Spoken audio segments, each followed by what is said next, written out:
Well, hello. This is your boy Shrimp, the Prodigal Shrimp, and once again, I'm back for more Art with Adventure. Just going to continue what we left off yesterday, and yeah, that fan art was enjoyable while drawing it. So I'm gonna go finish it up. Probably just the one pair of the design I drew yesterday. Yeah, my throat is kind of scratchy today for some reason. Woke up like with a very scratchy throat. So bear with me, people. Yeah. Anyways, other than my not so popular news, I will continue with the art for today. Oops, I didn't prepare it yet. Here we go. As you can see, we finished Ina with Mel, Ina with Lamy, and Ina with Watame. Alright, so I'm gonna go ahead and try to do a grayscale for this. I'm still debating right now if I should do it with halftone or black and white. Actually, earlier I was debating with myself if I should do either coloring, grayscaling or something. But I decided I'll do a grayscaling of black and white painting other than halftone because I want to practice with my values and lighting more than putting halftone on this. But maybe after I do the grayscaling, maybe I can do the halftone afterwards if I feel like it. I don't know. Maybe if I can, yeah, if I have a lot of time next week, I could definitely do it. Uh, but right now, I'm just going to go straight ahead. I'll put some darker inks for this first. Then I will apply the grayscaling, and yeah, so on and so forth until I finish one of the pairs or two of the pairs, depending on my time today. Because I do feel like I just need to do it. I'll do a really quick stream for today. Uh, I said that last time, and then I ended up doing another 3 hour stream. Hopefully, I can try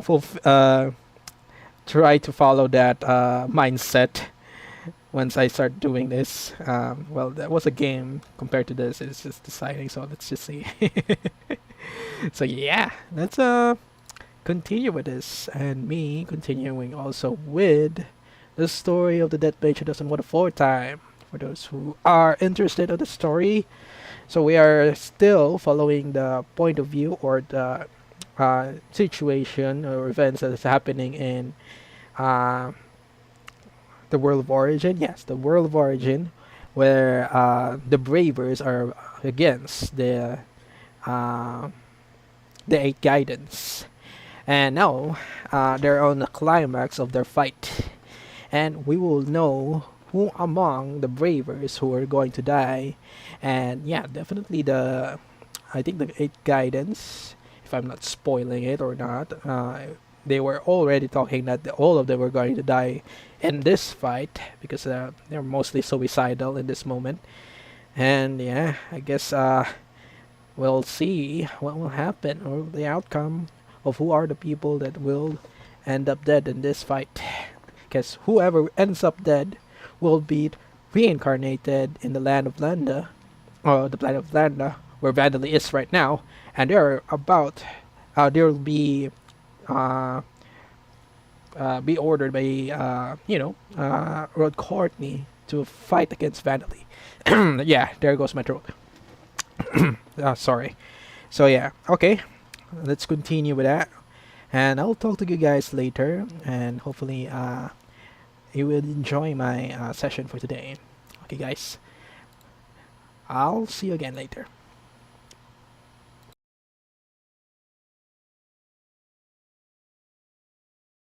Side Story Chapter 19, A Blind Eye is Turned to Two, Origin. The great Yamatsukasa, which was covered in the blood of its others and its own blood, bared its fangs and roared before charging towards its new prey with its piercing, bloodshot eyes gleaming. Its Yamatsushiko and Yamatsuikasa brethren were falling without even having the time for their powerful regenerative abilities to kick in. But it didn't care about that. It's just a monster that simply obeys its powerful urge to kill. There's nothing left that resembles a human mind, Amamiya Hiroto murmured, releasing 10 magical light attribute attacks simultaneously at the great Yamatsuikasa facing him. The great Yamatsuikasa orders it ignored the small, firefly-sized spells and charged straight for Hiroto. It didn't even feel hunger, it had a powerful instinct that desired combat instead. This instinct had told it that it would be meaningless to avoid the attacks. The great Yamatsuikasa had no scales or skin, but it possessed an armor of tough muscle fibers and incredible regenerative properties. Even if the surface muscles were injured a little, they would return to normal within seconds. However, the weak spells that should have been repelled by the great Yamatsuikasa's body surface instead pierced through its armor of muscle fibers. It let out a groan of pain as its muscle fibers and bones were pierced through as if they were made of tofu. They immediately began regenerating, but the damage was enough to cause it to lose its balance and tumble towards the ground. And then countless sharp metal spikes extended from the ground that it fell onto, easily piercing the great Yamatsuikasa's flesh. It seems that you don't have any vital organs, so I'm sorry, but I filled your entire body with holes. I'll pray that you don't have a sense of pain, Hiroto told the great Yamatsuikasa, which was now a writhing pile of mincemeat, as he undid his ability. Unrivaled as always, aren't you? Said the Avalon Rikudo Akira. It's just difficult to use, Hiroto said, referring to his own ability. In addition to his affinity for all 7 attributes, Amamiya Hiroto also possessed 7 special abilities.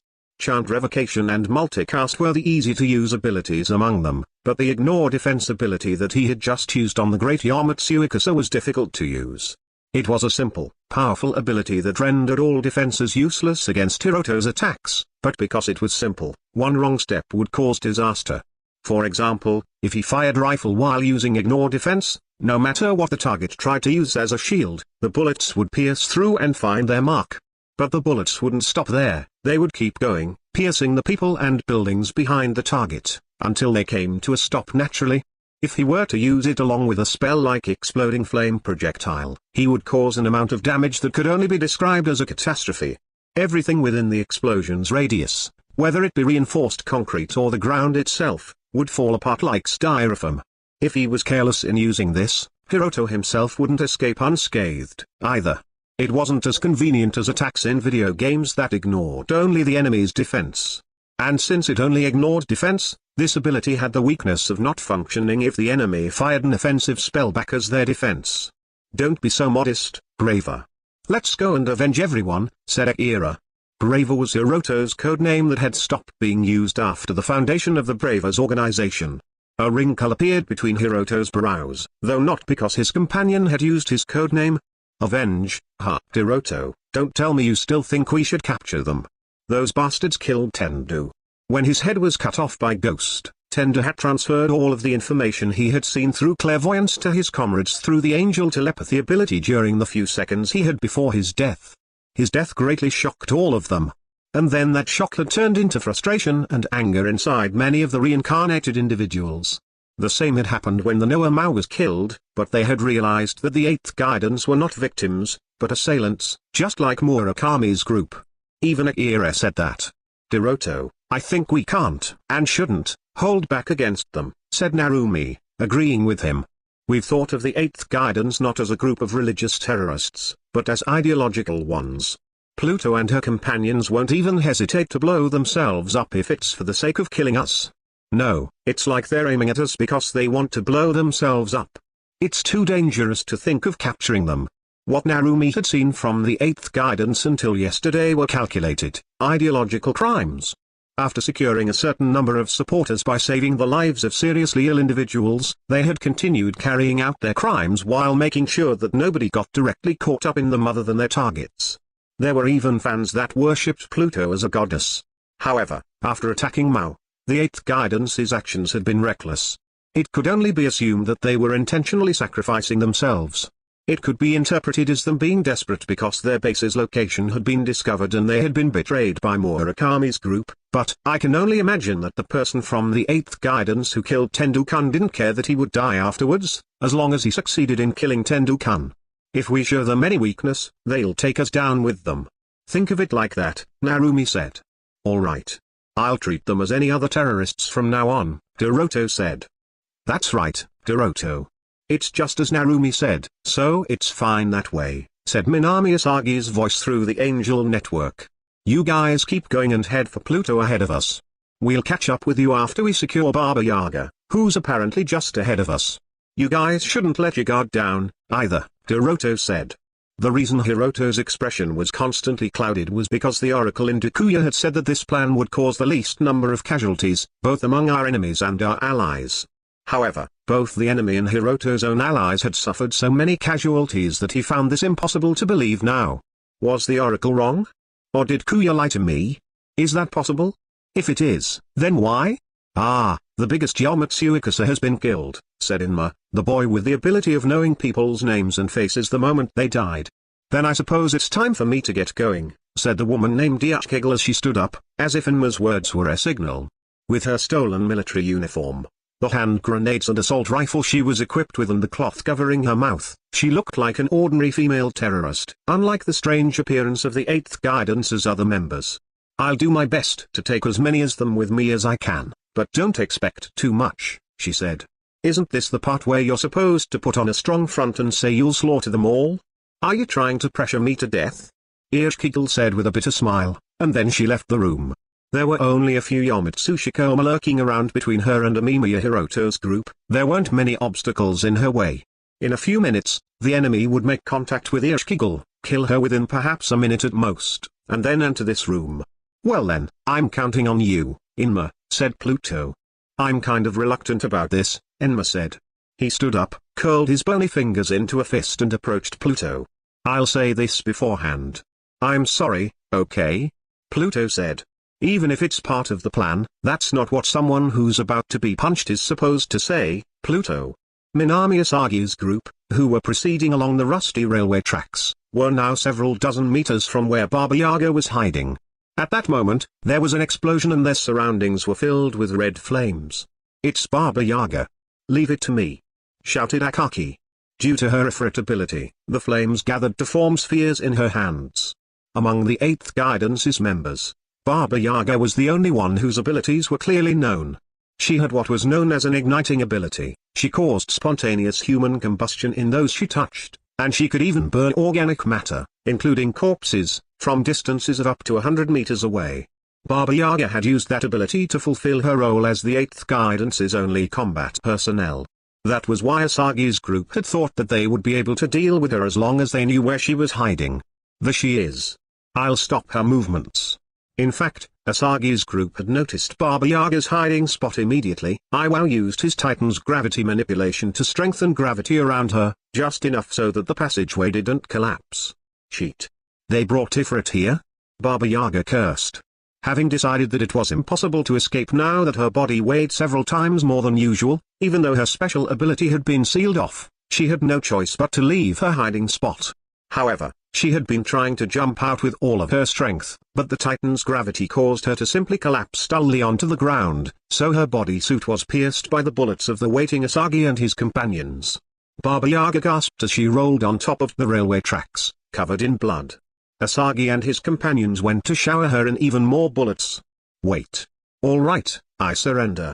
I surrender, so don't shoot. She shouted before the bullets came, spitting blood from her mouth. What?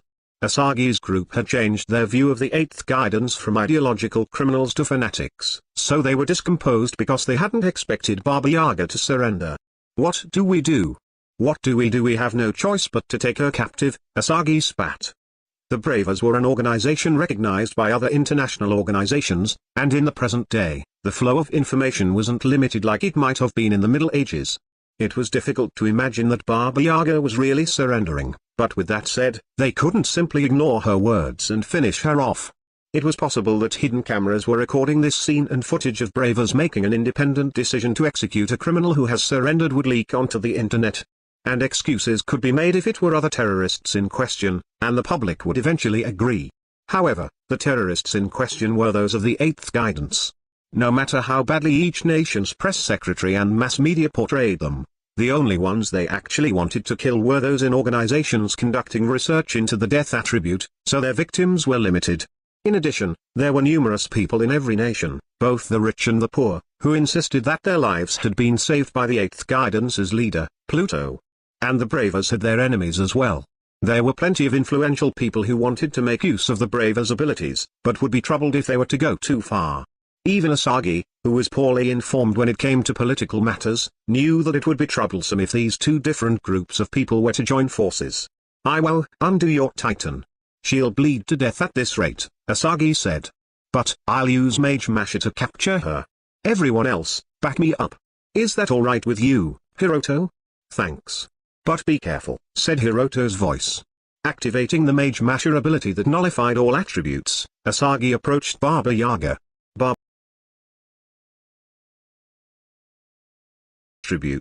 Asagi approached Baba Yaga. Baba Yaga gave a small laugh as she looked up at him. She was drenched in her own red blood that had poured out of her body. Her head was undamaged, but her limbs and torso had been hit by the bullets. It looked like there wasn't even a 10% chance of saving her, even if she were to be brought to a hospital with top-of-the-line equipment right this moment.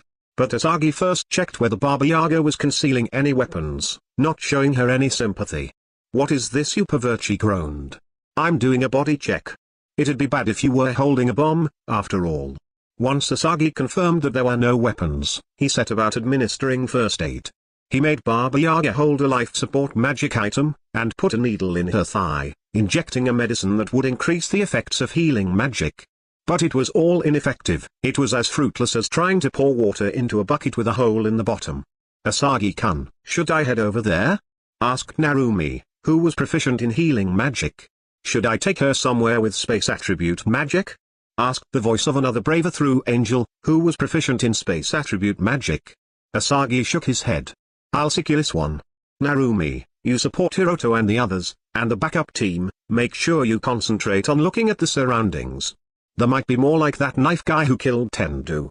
"Knife guy? Ah, you mean Ghost." Baba Yaga stopped speaking and let out a dull scream at the intense pain she felt. "Stay quiet. I'm going to touch your wounds now," Asagi said, but it was obvious that he had deliberately caused her pain to shut her up. "Akaki, you guys go on ahead and meet up with Hiroto's group. There are no more zombies or monsters, and it seems that Venus isn't moving, so I'll be fine on my own. Whether at the front or the back, I think acting on your own is dangerous, but we have no choice." Akaki said. "Leave me behind. That Ghost guy? If there's more like him around, you're in danger as well, right?" Akaki sighed as she walked away, but the Titan Iwao tried to stay behind. "I'm fine," Asagi said, shaking his head. "My Mage erases death attribute magic as well. Relax. Alright. I'm not sure whether I'm supposed to be an optimistic person or a worrisome one," Iwao said as he shrugged and left. Once he was sure that his companions were out of earshot, Asagi consciously created a wall between himself and Angel. Tsuchiya wasn't the only one who had received training to prevent thoughts that she didn't want to share from leaking into the Angel network. "Oi, I have a question," he said to Baba Yaga. "What is it?" Surprisingly, it seemed that Baba Yaga intended to reply honestly. Asagi did find it a little suspicious, but he asked her the question that had been on his mind for a long time. "How can you guys do something like this?" "Huh? That's because those important researchers messed around with our bodies and used the mana from the undead to—" "No, not that. I understand why you hate us. But still, how can you go so far as to sacrifice your companions and yourselves? No, fight as if you intended to sacrifice yourselves from the beginning." Baba Yaga looked up into Asagi's eyes and saw that they were filled with great bewilderment, as well as frustration and anger at his unfathomable enemy. "I know that you guys helped sick and injured people all over the place. And until now, you've only killed us, death attribute researchers and those involved with them. Not only that, you spared a lot of guards as well, didn't you? There were guys who begged for their lives, saying that their fiancées were pregnant, and guys with photographs of their families in lockets around their necks. You've investigated pretty thoroughly, haven't you? They were just hired guards, so it's fine if we spared them, right? It's my choice whether to get swept away by my emotions or not. Or would it have been better if I'd killed them?" Baba Yaga said. "That's not why I'm saying. I'm asking how you can do things like this, when you clearly have emotions that you can get swept away by." Asagi shouted, spit flying from his mouth. Baba Yaga could see his lips trembling. "Don't make me laugh when my body's full of holes," she said. It's because we have emotions that we can do things like this.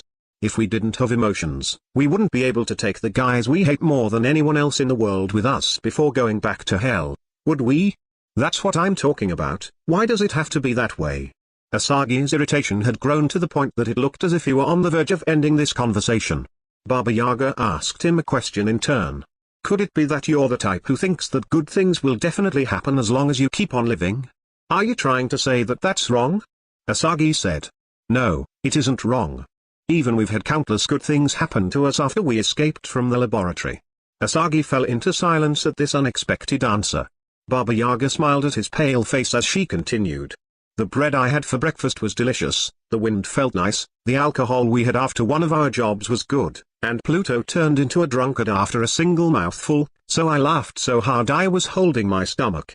A month ago, I finally beat Inma at cards. I tried talking to Hitumi and found that she was a nicer person than I thought. I laughed hard at the comics that I picked up at one of the research facilities we attacked. The onigiri that we had in the end contained my favorite, salmon sea. If I just think back a little, there are so many good things that happened. All of them were small things. Almost too small to be called memories. However, there was no mistake that all of them were pleasant things. So then, Asagi began. So then, we should have hidden quietly and lived in peace without becoming terrorists without taking revenge? Is that what you want to say? But you know, we have no future ahead of us. If we tried to live long lives, relying on the small good things that happened to us, the only things waiting for us would have been pain and despair that would erase everything else. I mean, after we escaped from the research laboratory on our own, the whole world started looking for us with grazed, bloodshot eyes, didn't they? Asagi was startled. For the first time, he'd noticed that there was a deep emptiness in Baba Yaga's eyes. She and the other members of the 8th Guidance all possessed death attribute mana. The death attribute mana that the entire world desired right now. Magic items that had circulated in large volumes around the world until about 10 years ago. Things ranging from hairy growth treatments, omnipotent medicines that could cure previously untreatable diseases, countless death attribute items of all kinds. Now, these couldn't be created, nor could they be repaired. And the politicians, high officials and multi-billionaires who realized that humanity had been on the verge of achieving the dream of immortality were desperate to acquire death attribute mana. Baba Yaga and her companions trying to live their lives in peace under these circumstances would have been impossible. Origin had science as advanced as Earth's, as well as being a world where using magic was completely ordinary. It would be impossible for the members of the 8th Guidance, who could only use death attribute magic, to live normal lives. Identification papers required citizens to register which attributes they had an affinity for. Even if they were to live in fear, hiding in a place like this underground subway that was beneath a ruin that nobody knew about, the people of the world would have likely tracked them down and extorted the mana out of them, in pursuit of the maximum amount of happiness for the maximum number of people. We, or at least Amamiya, tried to save you guys. And there was no need to kill Aran and Izumi, or even Mari, was there? Asagi shouted, averting his eyes from the emptiness in Baba Yaga's. Baba Yaga laughed, a mixture of blood and saliva flying from her mouth. You people tried to save us? You people who killed the undead who saved us? You people, who fooled us into thinking that you'd protect us and then sold us to another research laboratory, save us. Thanks for the laugh during my final moments. By the way, who is Mari? I don't remember killing anyone by that. Baba choked and coughed. It seems that I can't really speak anymore. Well, it's fine. Because I've bought enough time, Mage Masher. With a smile appearing on her face that was steadily becoming more and more deathly pale, Baba Yaga grasped the hand of the discomposed Asagi. Could it be? Asagi realized that her body was too hot. He forcibly set his discomposure aside in his mind and poured more mana into Mage Masher. You're planning to blow yourself up, aren't you? But your death attribute magic is, your ability doesn't work on magic that occurs inside the bodies of living creatures. I learned that from Murakami. Baba Yaga's ignition ability, to be more precise, the ability to forcibly combust organic material and cause living creatures to die in flames, caused her body to instantly reach a temperature hot enough to melt iron, and then burst. Asagi immediately shook off her hand, undid Mage Masher and cast a defensive spell. However, even with the latest magical media, he wasn't able to produce an advanced enough defensive spell to block this intense heat in the tiny window of time that he had. Without even giving a dying scream, Minami Asagi was destroyed by the fire, with not even a single fragment of bone left behind. Hiroto's group, who had proceeded to the corridor leading to the room in which Pluto and Inma had shut themselves in, encountered a barricade blocking the way forward, and Iachkigal, who was guarding it. However, Iachkigal had simply hidden herself in the barricade and fired her assault rifle at the intruders. It would have been enough of an attack if it were a regular terrorist shooting at an ordinary police squad. However, for a member of the 8th Guidance facing the Bravers, it was difficult to even call this an attack. "What is this?" Hiroto said. It was only natural for him to be suspicious. He and his companions would be able to easily destroy a crude barricade like this by using magic. Isn't this just a way to buy time? Maybe it's a zombie they left behind as a guard rather than one of their members. No, I detected life with my spell. Since it's not an undead, it's some kind of trap. We should be careful and think of a plan. But if they're buying time, giving Pluto and the others time is dangerous. At that moment, Asagi's consciousness disappeared from Narumi's angel. The last thing that was sent through the network was a vision filled with flames. This is Asagi. He had died, stopped moving from the shock of having lost yet another companion. The only one who didn't stop was the Avalon Rikudo Akira. So, it was a mistake to leave him on his own after all. If at least Akaki was there, she would have been able to manipulate the heat and save him. And he was too reliant on his Mage Masher. If he had used defensive magic from the beginning, no, honestly, if he had just run from the beginning, there's a high chance he would have gotten away with just some major burns, Akira said in a matter-of-fact tone. Akira, don't say such troublesome things. The Ifrit Akaki said, interrupting him. Oi, calm down, said the Titan Iwao, following behind her. Asagi is dead. And you're telling me to calm down? How dare you say that? Akaki shouted. But there are limits to how much you can lose your cool, right? Iwao tried to calm down the furious Akaki, but he was only making her increasingly angrier.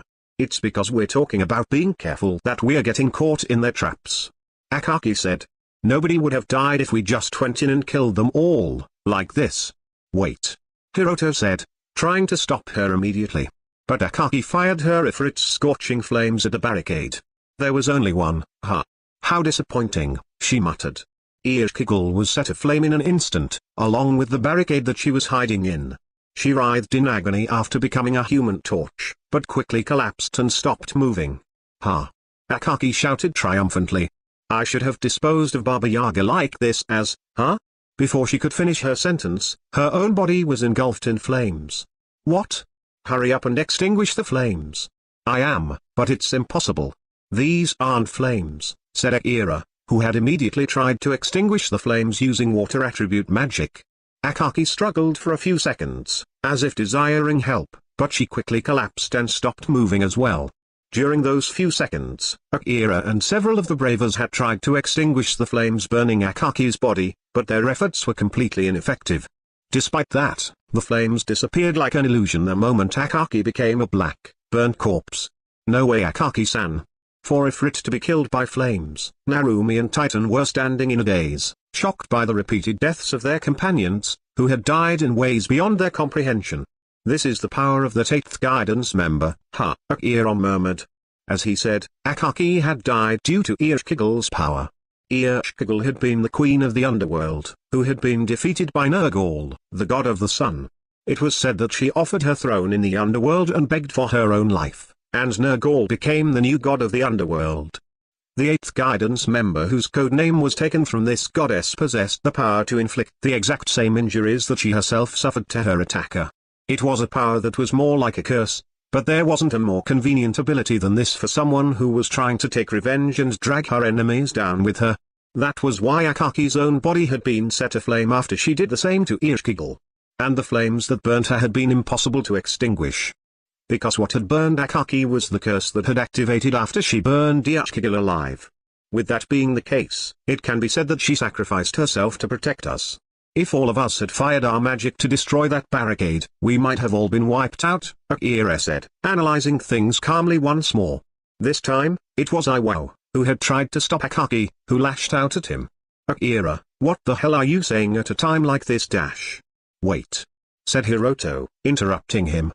There's nothing wrong with Akira's attitude.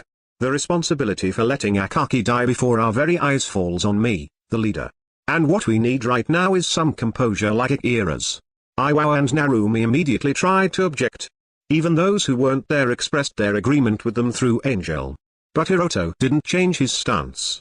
Everyone, we're too delicate to the deaths of our companions.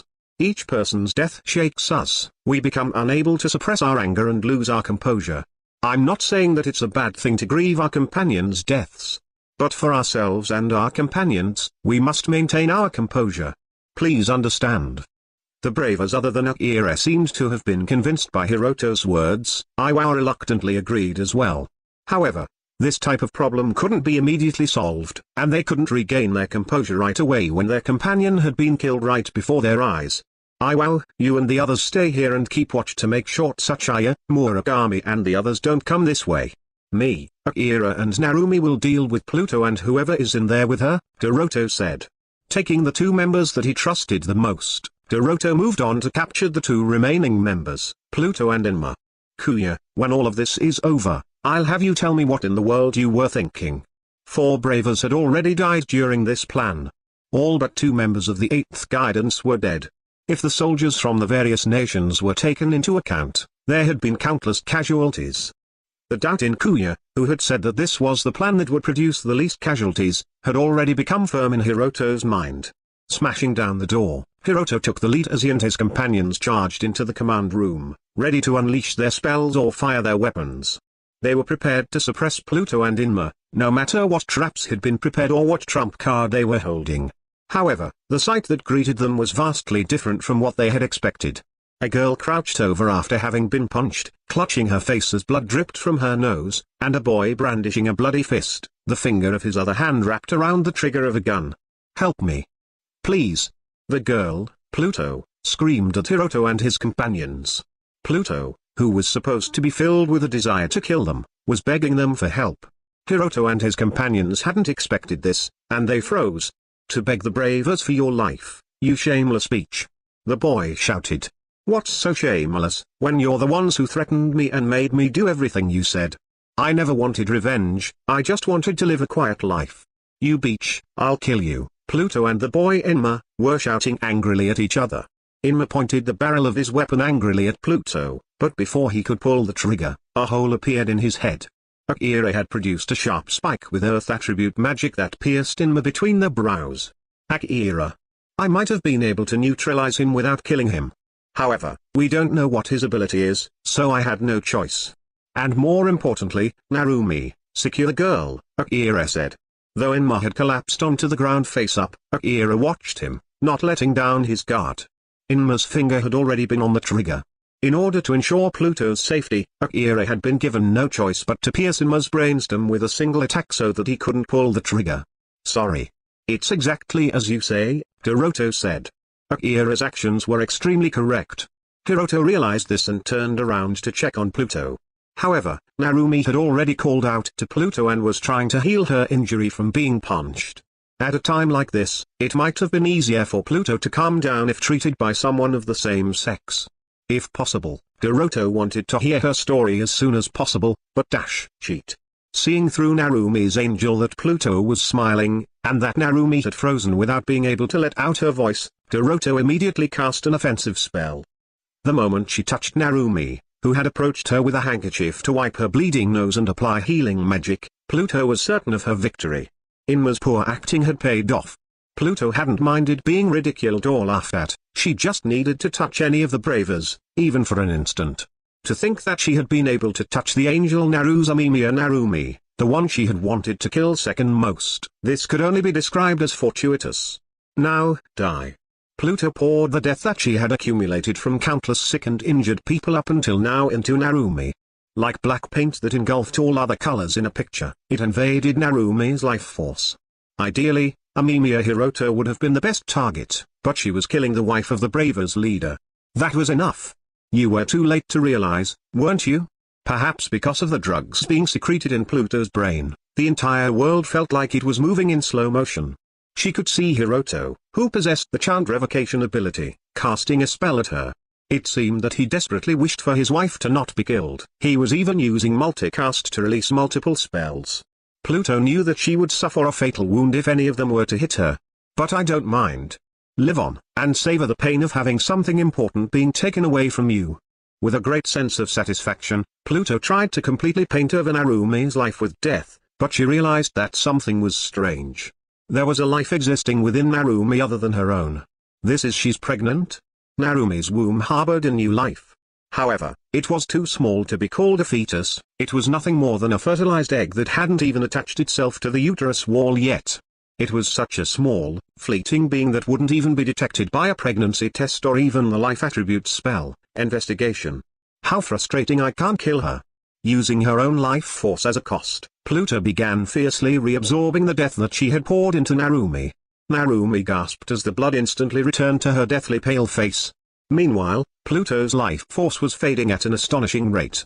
Pluto let out a groan of pain as the arm that was touching Narumi was severed by a vacuum blade. It was Hiroto's spell. Instead of pain, Pluto was assaulted by a sensation of heat, as if molten iron was being pressed against her. How frustrating. Why, this woman? Pluto instinctively extended her other hand towards the severed arm that was still grasping Narumi. And then she used her ability once more. A spear of ice pierced her arm. Even so, she continued using her power. Why do I have to be so desperate in saving this woman? After feeling several attacks land on her, Pluto's consciousness blacked out for a moment, and then quickly returned. Why? The first thing Pluto checked was Narumi's status.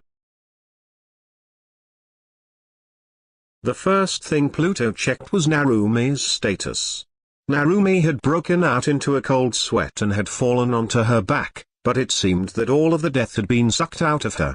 Damn it, healing. Next, Pluto looked at Amamiya Hiroto. Partway through, he had realized that Pluto had been saving Narumi, but he had been unable to stop the spells that he had already cast. He tried to take steps towards Pluto with an expression of regret on his face, but Rikudo Akira stopped him. Wait, Hiroto. She can apparently kill those she touches. Don't get close to her, Akira warned. And it's too late, none of us have the ability to resurrect the dead. Realizing that she was in an extremely terrible condition, Pluto felt relieved. It was unfortunate that Amamiya Hiroto had been stopped from coming close, but it seemed that she would at least be able to die.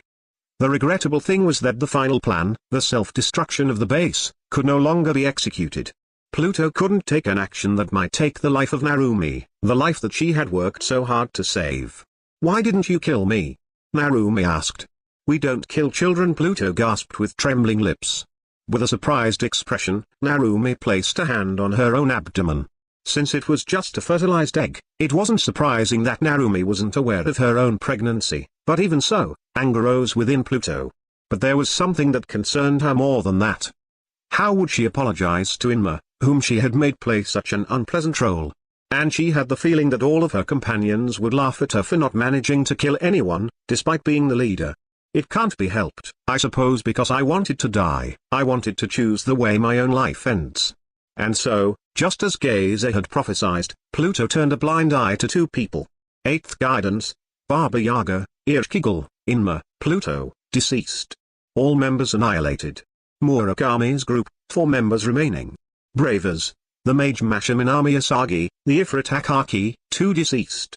Remaining reincarnated individuals, 83 out of 101. Now that we've died and our lives have ended, shouldn't we come together again with fresh resolutions? Remember, we were once companions who studied at the same school. Let's stop blaming each other for the conflicts of our previous lives, and look towards the future," said Minami Asagi in a positive, constructive speech. Indeed, holding on to grudges from their previous lives and endlessly cursing each other would be unproductive. I'd rather you just keep blaming me. Your shouting is making even my ears die," said the death Psycho no Kyuji. "What's the point of coming together after we've already died?" added the Super Sensko Touter. It was not only those who had abandoned the bravers like them. Even the Noa Mao was covering her ears, looking fed up with Asagi's speech. "Can you just shut up a little? How can you be so loud even after dying? I was such an idiot. How could I let the blood rush to my head like that?" The Ifrit Akaki, who had died as a result of being angered by Asagi's death, wasn't listening to his speech at all. "What are you guys saying? At this rate, we'll split up and start killing each other again even in our third lives, just as we did in our second. Asagi insisted, but nobody was supporting him. I mean, it's impossible at this point. Even my calculation tells me that we, to be more precise, the 99 of us, have an almost 0% chance of joining our hearts together, said Aran. Even though my inspector does tell me that you're being completely serious about this, Izumi added. The two of them had even gone as far as using their abilities to consider Asagi's idea, but the 99 reincarnated individuals, the reincarnated individuals excluding Vandali and Kanata, whose soul had been broken, had almost no chance of joining their hearts together. As Asagi said, many of the reincarnated individuals had been students of the same school, but not all of them had been friends with each other. And there were people like Amamiya Hiroto, who had simply been a passenger on that ferry at the time, and Mao, who was working on the ferry as an employee. It wasn't as if they had all been part of a collective group since they were on Earth. In fact, it could even be considered unnatural that they had been gathered into a single organization called the Bravers in origin. The common history of being reincarnated from another world, the destiny of meeting the other reincarnated individuals given to them by Rod Corti, and Amamiya Hiroto's overwhelming power and charisma. All of these things had made that possible. Making the same happen in their third lives was certainly impossible. For now, let's just keep watching how things unfold. Depending on how things turn out, more people might die. Geyser hasn't come here yet, and it seems that the god isn't free yet. It would be good if Ryudo could stay put, though, said the clairvoyant Tendu. It would be good, but it's impossible, he thought.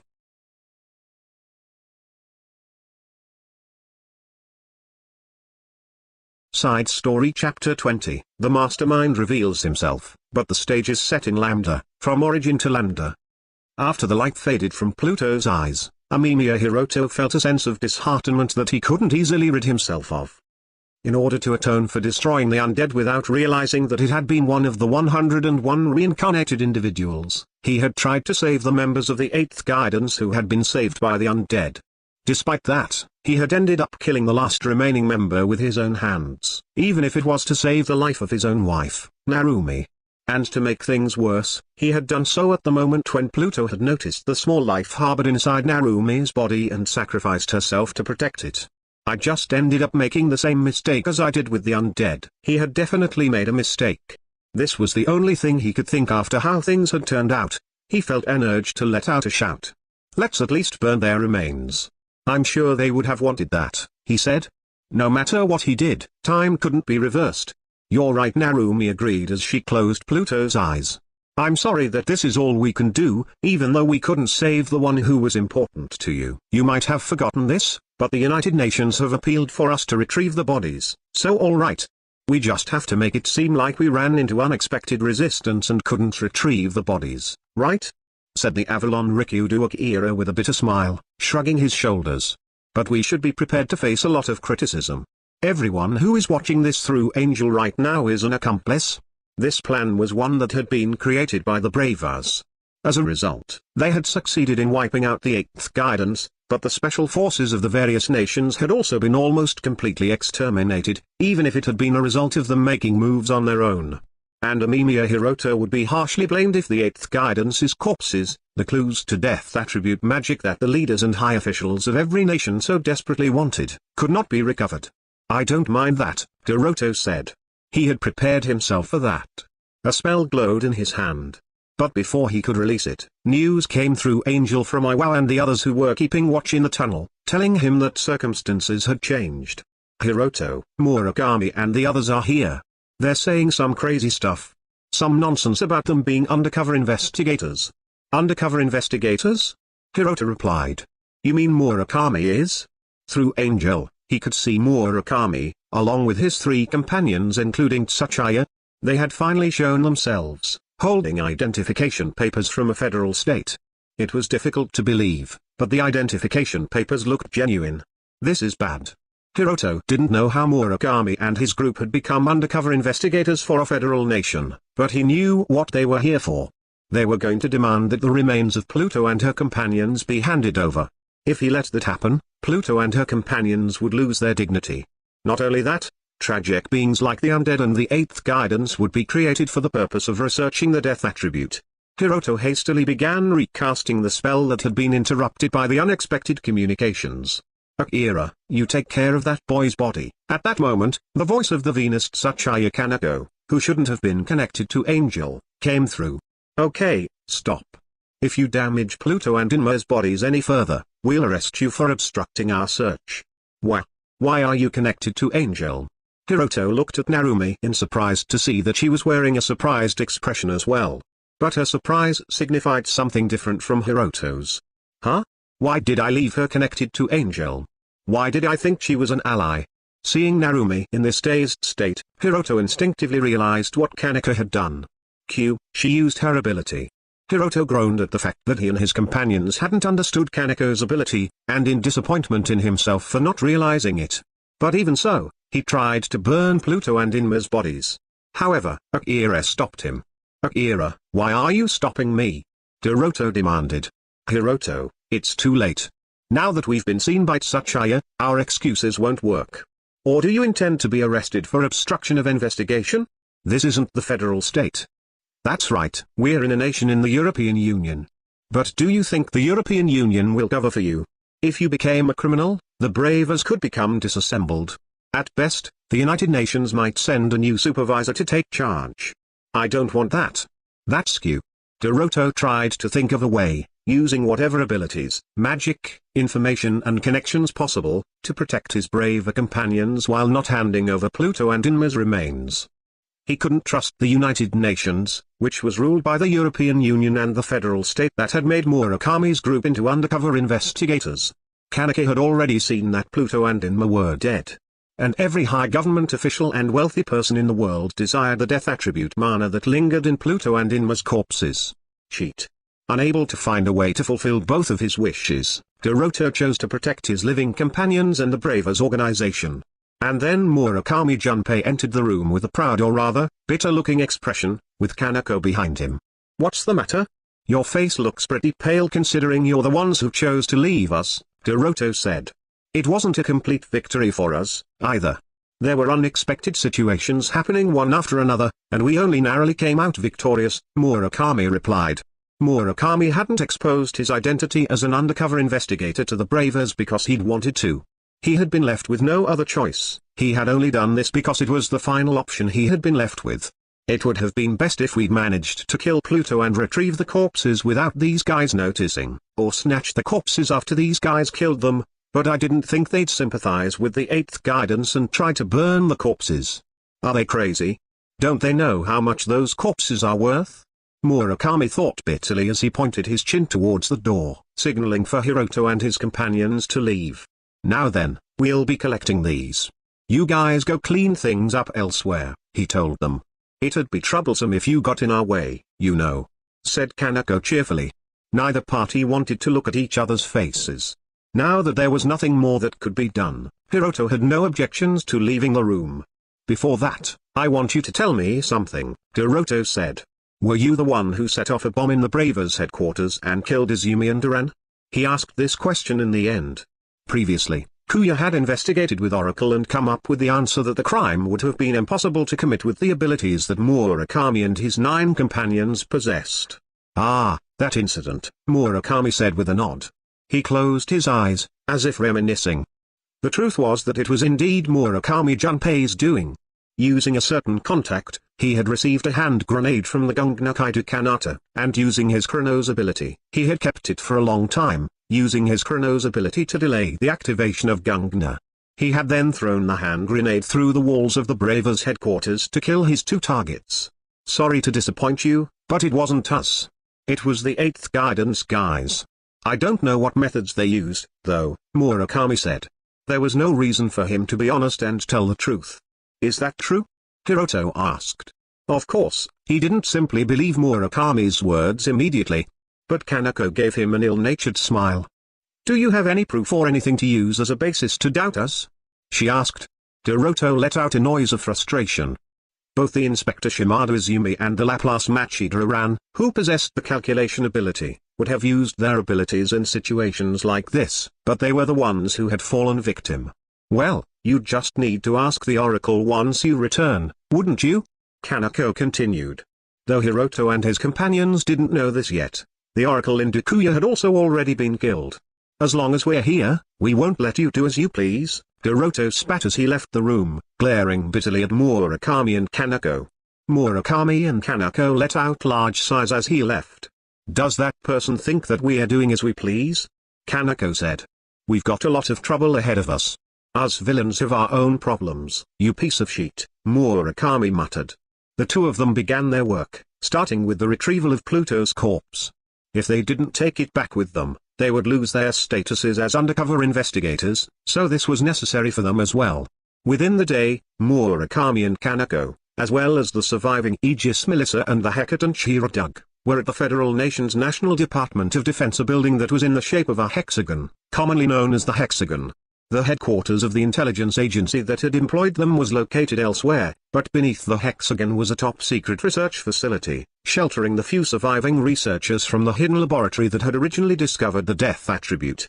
That was why they had been summoned here, bringing the 8th Guidance's corpses with them. Everything's so serious here," Doug muttered.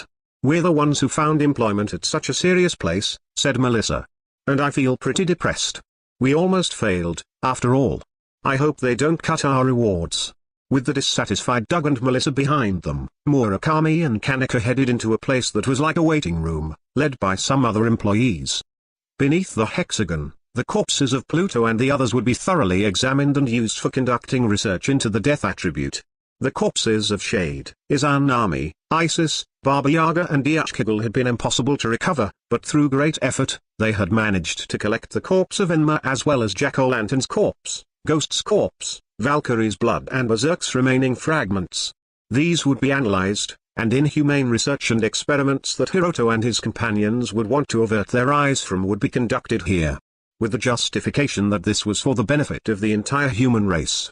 Murakami and his companions had experienced being in contact with the 8th Guidance members over a long period of time while they were still alive, so they had been brought here to be questioned to aid the research as well. "You think they'll come to interfere with us?" asked Doug. "If they do, I'll gladly fight them. I didn't get to go crazy last time." "Doug, if you're talking about the Bravers, there's no way they'll come here. This is the National Department of Defense. Coming here would start a war. There's no way that Amamiya Hiroto, the good boy, would allow that," said Melissa. "And thanks to Shade, he doesn't have the time for that, either," Kaneko added. The Bravers were currently being showered in criticism from the entire world. Thanks to the false information spread through the internet by the Oracle in Dukuya, whose body had been possessed by Shade, there was now a great fuss about him having been a devil worshipper, and him and the other Bravers having obtained their abilities by making contracts with the devil. Unfortunately, the devil had never been confirmed to exist. Amamiya Hiroto and his companions had no way of proving that this wasn't true. There was no way to prove that they hadn't signed a contract with a being whose existence hadn't been proven. It literally was the devil's proof. Note, devil's proof, or probatio diabolica, is a law term. The devil's proof is the logical dilemma that while evidence will prove the existence of something, the lack of evidence fails to disprove it. There were all kinds of other rumors as well, such as that the Bravers had deliberately let the Special Forces soldiers of the nations perish, that Kaido Kanata's evil deeds had been ordered by Amamiya Hiroto, that Amamiya himself had given the order to kill the metamorph Shin Mari because she had discovered the truth. Well, all of that is baseless nonsense. After a while, that information will become known to be the crazy words of the Mad Oracle or fake information leaked by Shade. The suspicions surrounding the Bravers will clear, but the number of people who can't trust them will increase. Things turned out perfectly, didn't they? Doug concluded. I see, so that's how it is. Hey, can you not just appear out of nowhere and scare Sensei like that, Rikudo? Said Melissa. Doug and Melissa looked in surprise at the fifth person in the room, the Avalon Rikudo Akira. But Akira was unperturbed by his presence being noticed. He gave Murakami a slight bow with a gentlemanly smile on his face. It seems that you've managed to accomplish the minimum of what was requested, but it was quite the crude work, wasn't it? Indeed, it was the Avalon Rikudo Akira, who was still a member of the Bravers. He was the mastermind behind Murakami's group. He had persuaded the secluded individuals, Murakami Junpei and Tsuchiya Kaneko, to betray the Bravers. He had planned things so that Murakami could obtain a hand grenade from Kaido Kanata. He had arranged for Murakami's group to meet the top leaders of the intelligence agency of the Federal Nation whom he had brainwashed secretly beforehand. He had even had a hand in the kidnapping of the geisha Minuma Hitumi, who had been receiving treatment in a facility. And it had also been him who had helped Shade kill Indukuya of the Bravers, without even Shade himself realizing it. It is our first job, after all, Murakami said. Everyone has a first job. But results are desired from professionals, even when it is a first job. Isn't that right? Akira said. That's true, Murakami muttered to his former student before falling into silence. Their previous relationship on Earth was no longer valid here. Akira had requested Murakami to do 4 things: secure Pluto's corpse and hand it over to the federal state, dispose of Gazer, Marionette and Death's Scythe before the mission was over, hand over any other body parts of the 8th Guidance members that could be obtained, and erase any traces of what couldn't be collected. The final part, the disposal, had been done by the Bravers of their own will, but all of the requests had been cleared. However, 3 companions had been lost, and the fact that they were now employed by the federal state had been revealed to Hiroto and his companions. If this was an exam, Murakami had just narrowly avoided a failing mark. But Akira, you were there as well. Couldn't you have helped us a little? Don't act like you're so important. Doug said, lashing out at Akira. Doug, don't say such stupid things. Melissa and Kaneko hastily tried to stop him. It's fine, Akira said, his smile not faltering at all.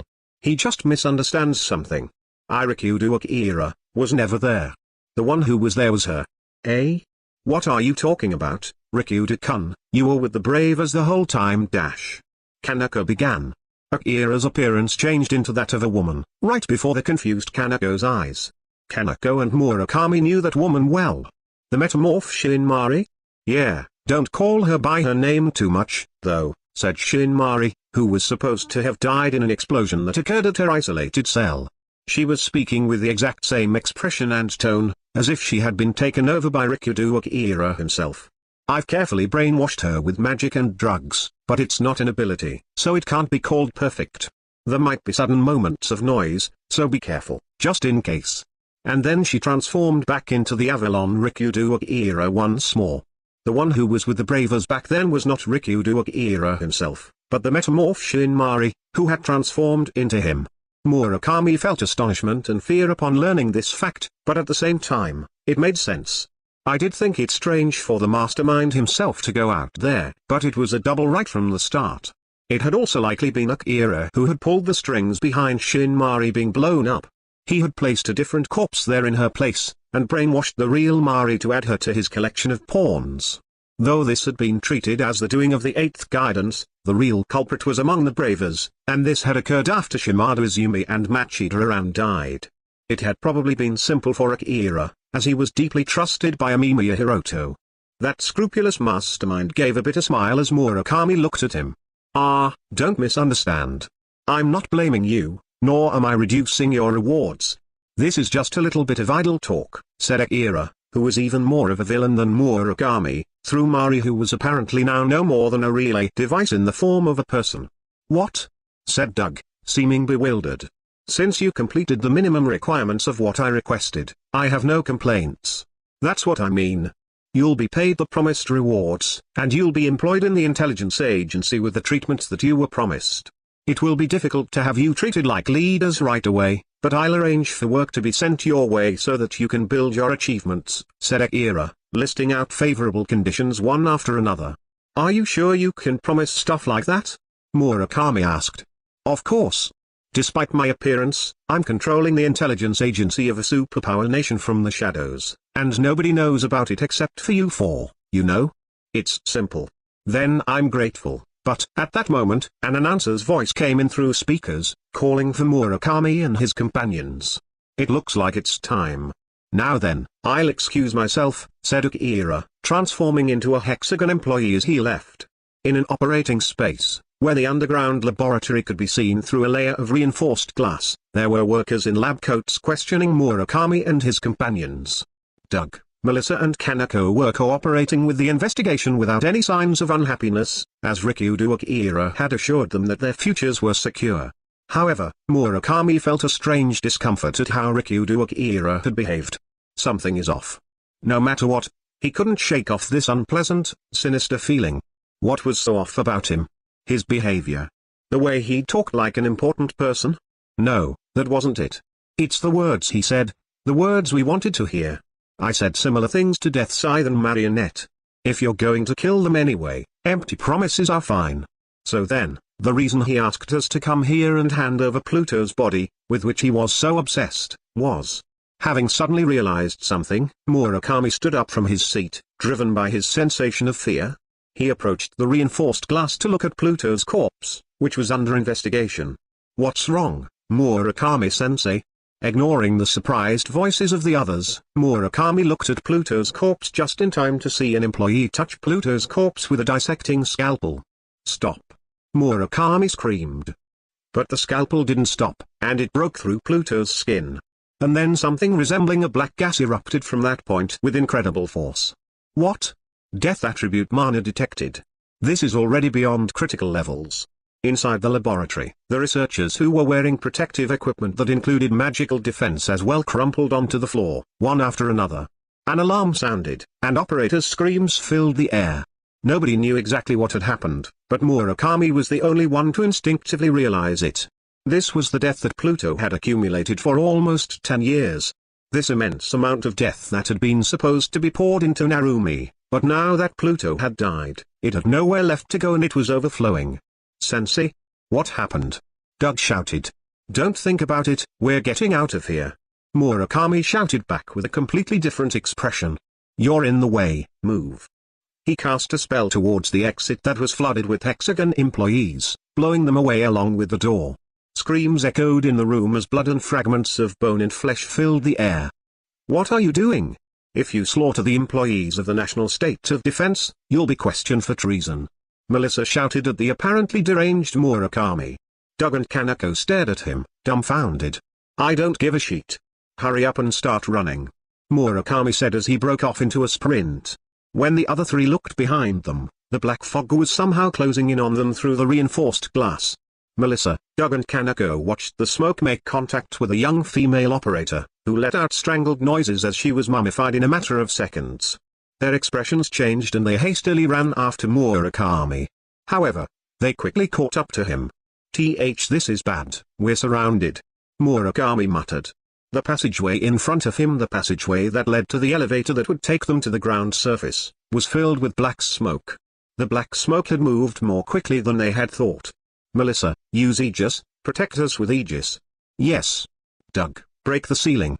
We'll escape through there." "All right."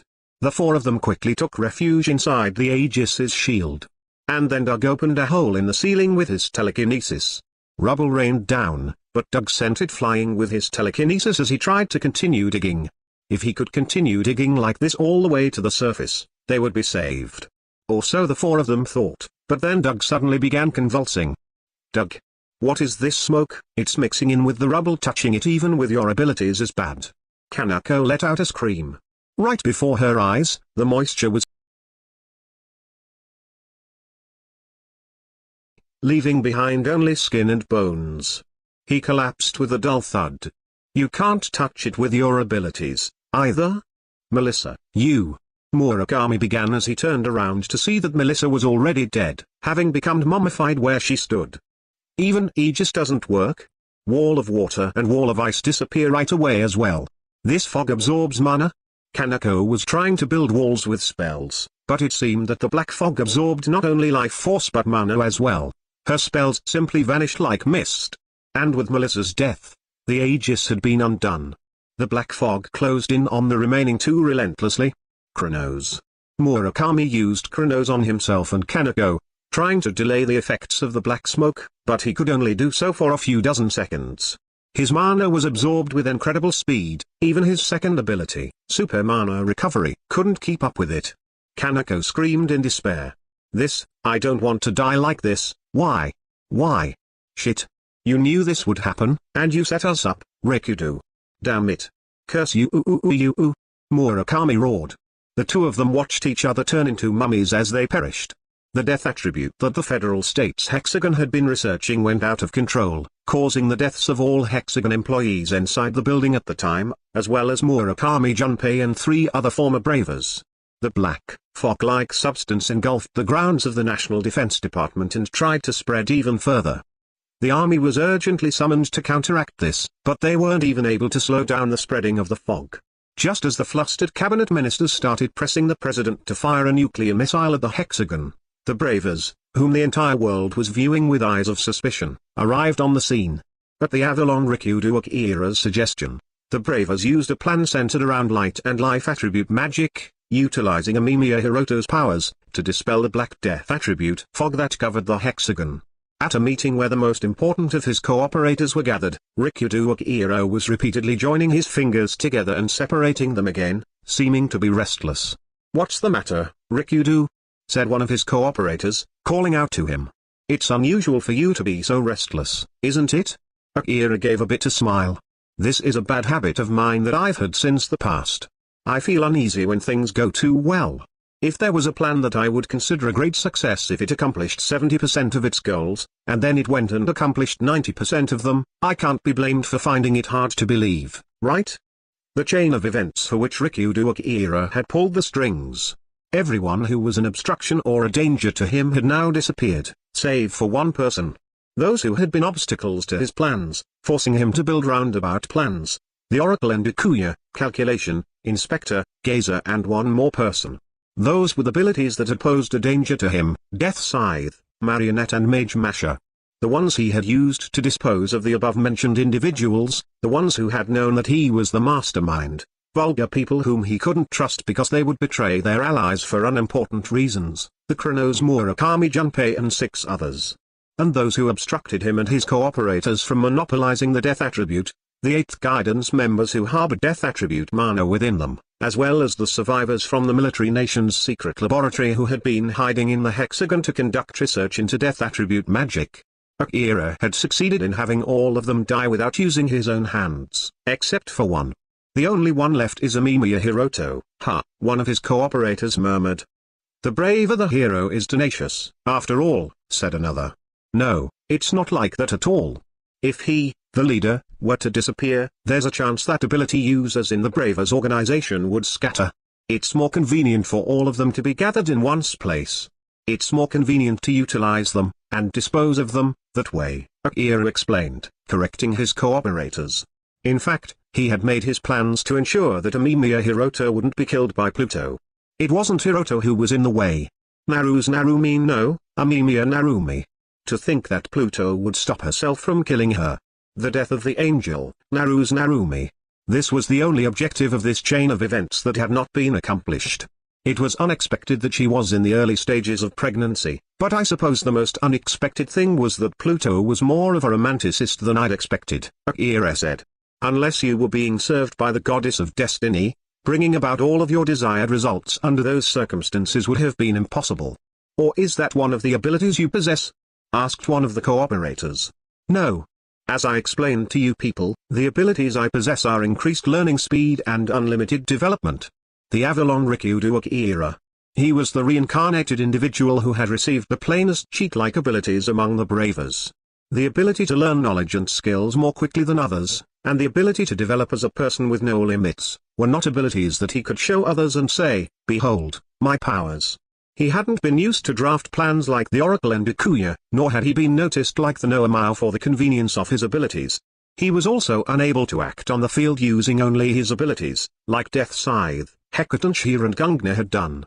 But using his abilities, he had studied diligently and had become one of the technical personnel of the Bravers, a magic specialist. This was the result of him focusing solely on increasing his skill with magic while the other reincarnated individuals struggled to learn to use their abilities. And because of this, Akira had a certain ambition. He had gathered people to join his side to turn these ambitions into reality, and they had now assembled for this meeting. Members of the Bravers just like Akira, religious officials, those in the political and business fields, military personnel, powerful people from all kinds of backgrounds.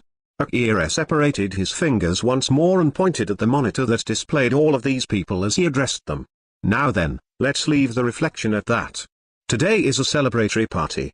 From this point onwards, we will nurture humanity, stepping onto a road towards a new human race that has evolved both physically and spiritually. First of all, we will acquire the power of the undead, the person who was supposed to become the 101st Braver. Quite early on, Rikudo Akira had arrived at the truth that the undead had been one of the reincarnated individuals, probably Amamiya Hiroto, whom Naru's Narumi had mistaken Amamiya Hiroto for. He had come to this conclusion from the fact that the undead had enjoyed rice at the research laboratory in which he was raised. The undead had desired not meat, fish or sweets, but rice. He had been Asian, but raised in a European culture. Despite being raised in a laboratory, where the only food he knew should have been what was fed to him, the undead had desired rice. Other people might have simply assumed that he had heard one of the workers at the laboratory talking about rice, but Akira was different. The time he was born is around the same time as us, too. Wasn't he reincarnated from Japan as well? Having instinctively realized this, Akira had destroyed the document recording the fact that the undead had desired rice. And then, with the hypothesis that the undead was a reincarnated individual, he'd started his own independent research into the death attribute. This is reasoning stacked upon reasoning, but let me declare this. Our hands shall reach the death attribute. And through the death attribute, we will evolve into a new humanity. Akira said. Akira's cooperators stirred and cheered, and they gave a round of applause. Rikudo Akira's ambition was to develop in a way that truly transcended all limits. Due to the effects of unlimited development, it was possible for him to develop his stamina, mana and skills endlessly, becoming a superhuman. But even then, he would still be within the restrictions of being a superhuman. If he continued studying diligently for the decades to come, Rikudo Akira would likely leave his name behind in history as a mage with the magical mastery of a god. But he would not be a god. Even if he pushed his skill with magic to the limits, one day, he would grow old and die. From an average person's perspective, he may appear to be omnipotent, but in reality, he would be limited in all kinds of ways, far from omnipotent. Most importantly, his body was too frail. No matter how much it develops, the time it takes for the brain's commands to reach the nerves cannot be shortened.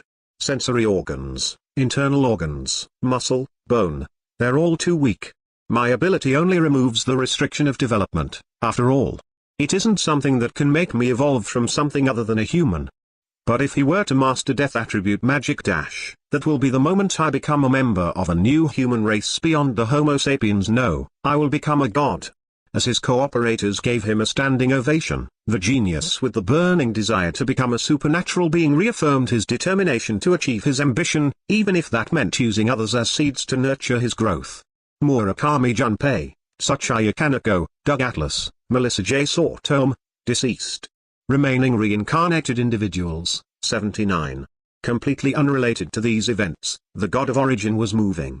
Like the god of earth, it was a being that had been created after humanity's birth, from humanity's religions, fears and imagination. It was far smaller than Earth's, but it had split into numerous divine beings modeled after legendary and mythical beings, and these all existed simultaneously. It was in a state where angels and demons were constantly in direct contact with each other, and thus, its separate components had interfered with each other ever since its birth. As a result of a negotiation with Zero-One, the god of space and creation, a god from the foreign world of Lambda, the god of origin moved with a single purpose. That purpose was to deliver the souls of the members of the 8th guidance to Zero-One, who resided in the foreign world of Lambda. Normally, the rebirth of all souls was under Rod Corty's jurisdiction. Interfering with this was a grave violation of the rule.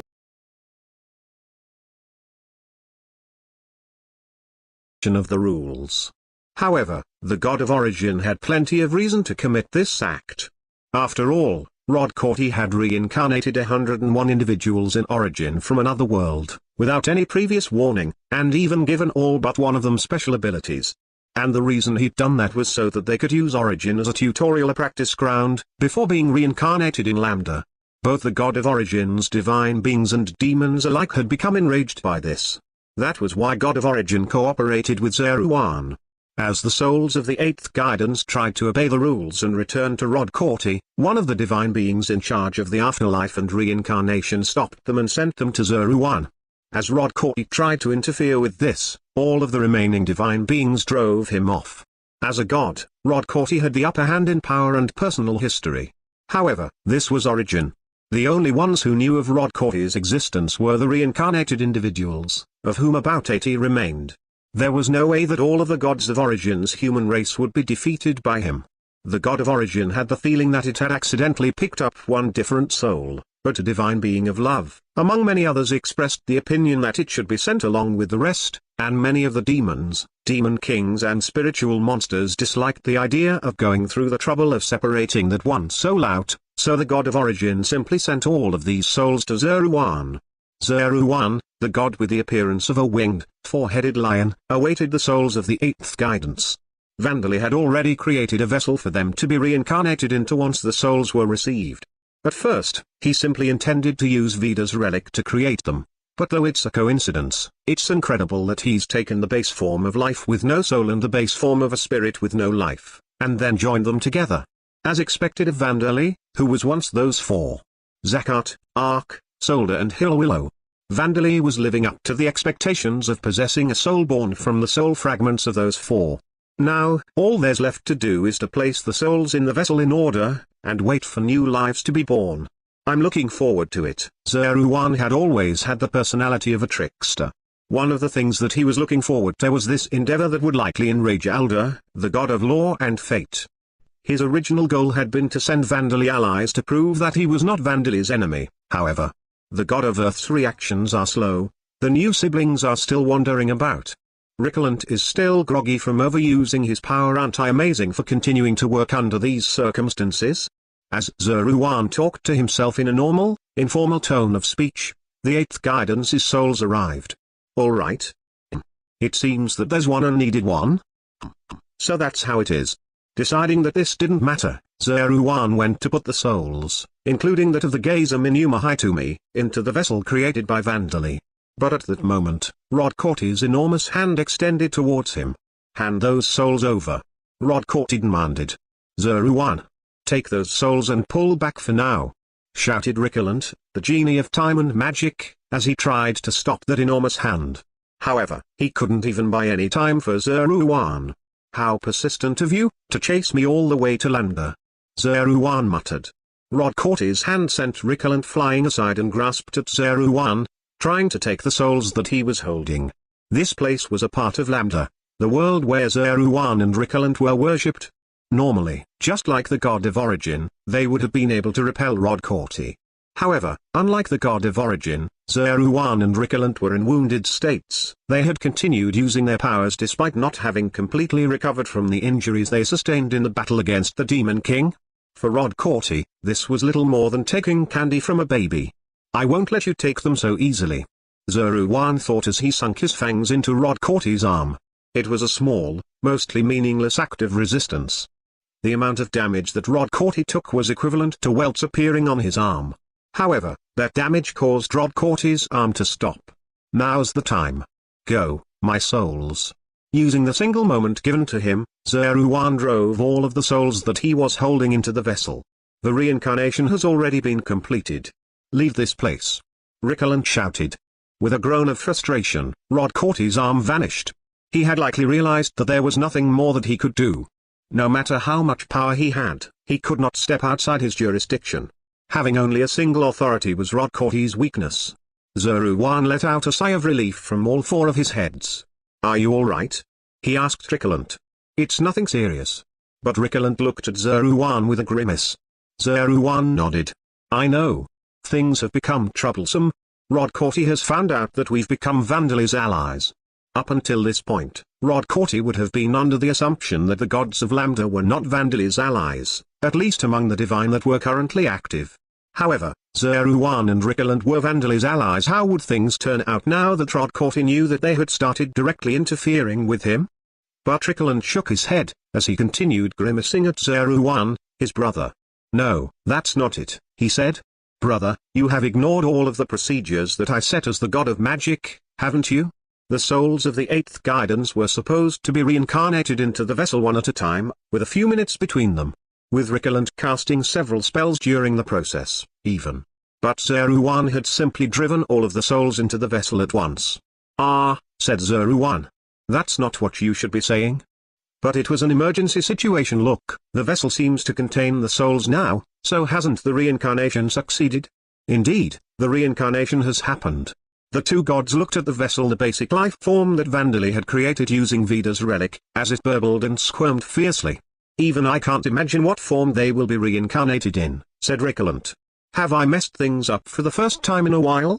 Zeruan wondered, but he decided to blame everything on Rodcorti. Well, I'm sure it will work out.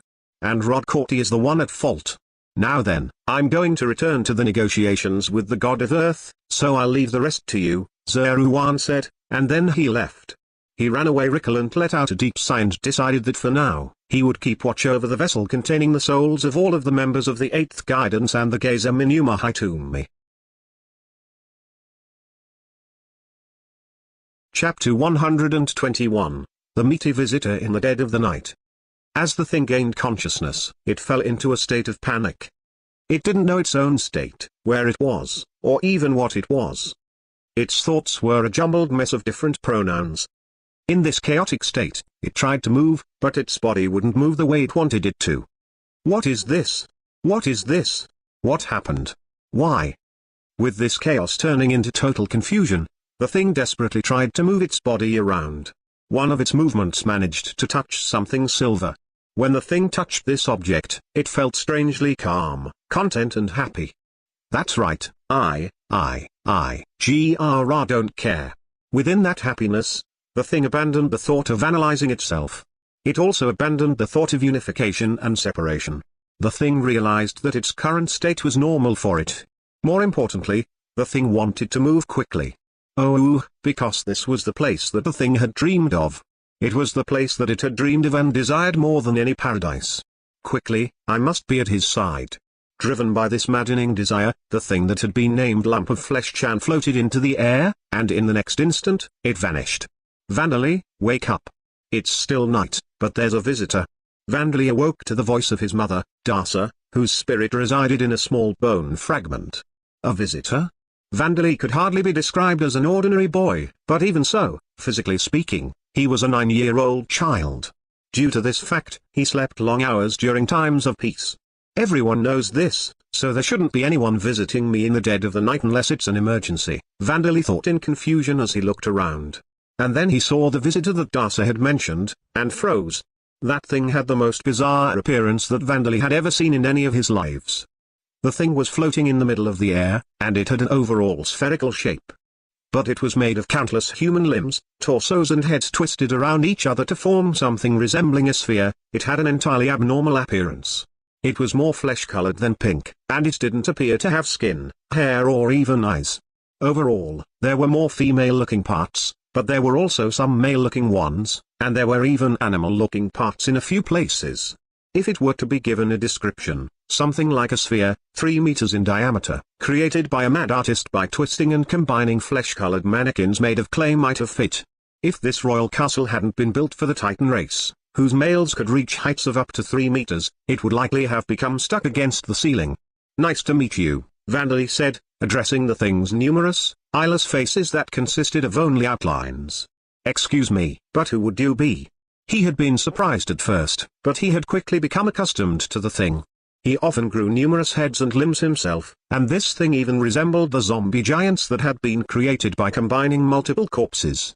Vandali thought that compared to Marie Vale, who consisted of bundles of tentacles forming the shape of a scylla, the thing's appearance wasn't all too surprising. The thing, still floating in the air, froze for a moment and then tear-like mouths appeared on its faces, skillfully producing expressions of grief. And then it expressed its emotions by clutching its heads with its numerous arms, flailing its legs and twisting its torsos. It had apparently been hurt by Vandali's words. Vandali, I'm not sure if I should call it a child or children, but they seem to love you, said Dasa. Just now, it said, we finally met him. Did it say that? It just said, oh, but that's what it felt like. I see. Vandali believed Dasa's unreliable translation that was based on nothing more than what she felt. It was his mother's words, after all. And he had suspected what the origins of the thing might be, so he thought that it wouldn't be strange for Dasa to be able to understand its feelings. Its body looks like Lump of Flesh Chan. But what's inside? Vandali wondered. Did it grow something? I don't know. It does look like a soul has firmly attached itself, though. Lump of Flesh Chan, the failed product that Vandali had created while trying to use Veda's relic, the resurrection device, to create a body for Dasa. Something had inhabited it, and now it was the thing before Vandali's eyes. Considering that, perhaps this thing could be considered to be something like Dasa's identical twin. However, the question was, what had inhabited it? The soul residing in the thing that was trembling sorrowfully? Because Lump of Flesh-chan had been a life form without a soul to begin with, it was difficult to imagine that one had been spontaneously created inside it. With that being the case, Vandali considered the possibility of the spirits floating about nearby entering it on their own, but that didn't seem to be the case, either. The number of spirits around hadn't decreased, and if that was possible, it should have happened much sooner. Lump of Flesh-chan had been around for over a year. So then, what is it? Vandali wondered. Bad boy. Darsa said, interrupting his thoughts. You can't just make a girl cry and then leave her alone. Vandali was being scolded for leaving Lump of Flesh-chan alone to its sad feelings. Vandali did feel some doubt as to whether Lump of Flesh-chan could be classified as a girl. However, it was a fact that he had hurt someone who had a liking for him and then left them alone. I suppose I can analyze it later. Vandali stepped down from his bed and called out to the thing. I'm sorry for saying something so callous. I didn't intend to make you sad. Would you like to be my friend? Vandali apologized earnestly and offered out his hand. The thing froze in the air for a moment. In the next moment, several arms extended outwards, ignoring Vandali's hand and wrapping around him to embrace him. From an outside perspective, it might have appeared that it intended to prey on him. It groaned. I'm glad you made up, said Darsa. The thing clearly had no hostile intentions. Even Vandali, who was being embraced, didn't. The god of space and creation, and Ricolant, the genie of time and magic. The injuries that Rod Corti had received from Zeruan were minor. They were so small that they would heal quickly before long. However, Rod Corti had never been attacked by another god before until now. Since he ruled over reincarnation, far away from every world, he had never become involved with any humans, gods or beings that were hostile towards gods. Because of this, Rod Corti had no resistance at all when it came to pain. That was why he had faltered and allowed the souls of the Gazer and the others to get away, but the cause of Rod Corti's current discomposure was not the shock of his failure. Why are Zeruan, Ricolant and the god of origin interfering with me? No, why are they acting as Vandali's allies? Zeruan and Ricolant might have reacted with, you really don't know why? If they heard Rod Corti, but Rod Corti was truly surprised. In his mind, since ages long past, he had always just been acting within his own domain, prioritizing his work. The exception was when he had sent reincarnated individuals from another world to the world of origin, and Vandali himself had been one of those individuals. Rod Corti thought that Zeruan would have no reason to become Vandali's ally. But then, what is the meaning behind Zeruan and Ricolant interfering with me? It is also likely that Zeruan was the one who had made the god of origin act as well. The god of origin, like the god of earth, is a collective god that is branched out into countless divine beings. There is no way that it would move with a single purpose unless the existence of its world hung in the balance. In the past, it had been Zeruan who had negotiated with the god of the foreign world of earth when he summoned the champions from that world. There was no mistaking it. Note, reminder that italicized earth is the world that the champions, Bellwood, Zakat, etc., came from, not the earth where everyone was reincarnated from. But even with this experience, it couldn't have been simple for Zeruan to conduct negotiations when he still hadn't recovered from the damage he had suffered during the battle against the Demon King. With that being the case, that meant that Zeruan had been acting for a considerable amount of time in advance. It meant that he had been negotiating for years at least. Just when did Zeruan and the other gods of Lambda become aware of Vandali's existence? No, more importantly, why are they interfering, showing hostility towards me? Rod Corti had thought that all of the gods of Lambda were slumbering other than Alda, the god of law and fate. It had been unexpected for these gods to be active, even if it was only two of them, and them showing hostility towards him had been even more unexpected. After all, showing hostility towards Rod Corti would surely yield no benefits for them. Unlike the Demon King, he had no thoughts of invading Lambda, and didn't desire its destruction. In fact, he wanted the world to develop. In that regard, Rod Corti could even be considered an ally to the gods of Lambda, in the broadest sense of the word. In fact, he had sent reincarnated individuals for the purpose of stimulating the world's development. The only thing that could be achieved by defeating Rod Corti was a suspension of the function of the Circle of Transmigration system, which governed the transportation of the souls of Lambda's people. If that happened, Lambda would be overrun by monsters, or become a world where only the races created by Vida would live. Could that be what the gods of Lambda were after? I see. Zeruan and the others have chosen the Circle of Transmigration system created by Vida over mine. That is why they are allying themselves with Vandali, who is guiding the souls of even humans, elves and dwarves to Veda's system. Rodcorti hadn't expected any of the prominent gods who had sided with Veda to ally themselves with Vandali except for perhaps Zantak, who had lost his sanity after fusing with an evil god. He felt surprised by his own conclusion, but at the same time, he was convinced. This was certainly plausible. And then he felt a strong sense of danger. If the world of Lambda as a whole chose Veda's circle of transmigration system, and his own system lost the foundation upon which it was based, Rodcorti would lose one of the sources of his power. That wasn't where the problems stopped. If Veda was revived and she perfected her circle of transmigration system, it was possible that Zeruan would tell the god of origin how to recreate circle of transmigration systems. Rodcorti didn't know if this was how Zeruan had negotiated with the god of origin, but considering the effort that it had put into its actions, it was certain misgivings towards Rodcorti. If those misgivings were large enough, it would likely change its world's circle of transmigration system. Such movements might spread beyond the worlds of Lambda and Origin. For Rodcorti, who had no believers and was not known to any people in any world, his circle of transmigration systems controlling fewer worlds was a matter of life and death. If more and more worlds chose Veda's circle of reincarnation system, he wouldn't even be able to turn into a spectre, fairy or demon like other fallen gods. He would simply vanish like mist. 1 or 2 worlds less wouldn't cause any problems. He would simply need to find newly born worlds and obtain the authority to govern the circles of transmigration for those worlds. However, worlds were not born with great frequency, and there was no guarantee that he would be able to obtain authority over their circles of transmigration. Before that happens, I must kill Vandali at all costs. Rodcorti concluded. No, why is that the only conclusion you can come to? Our boss's way of thinking is too rigid, said a voice from below.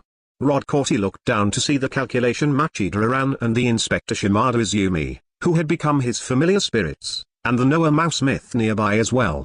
If it were me, I would apologize and ask him to not spread Veda's circle of transmigration systems to the other worlds, then completely give up on Origin and Lambda, said Izumi.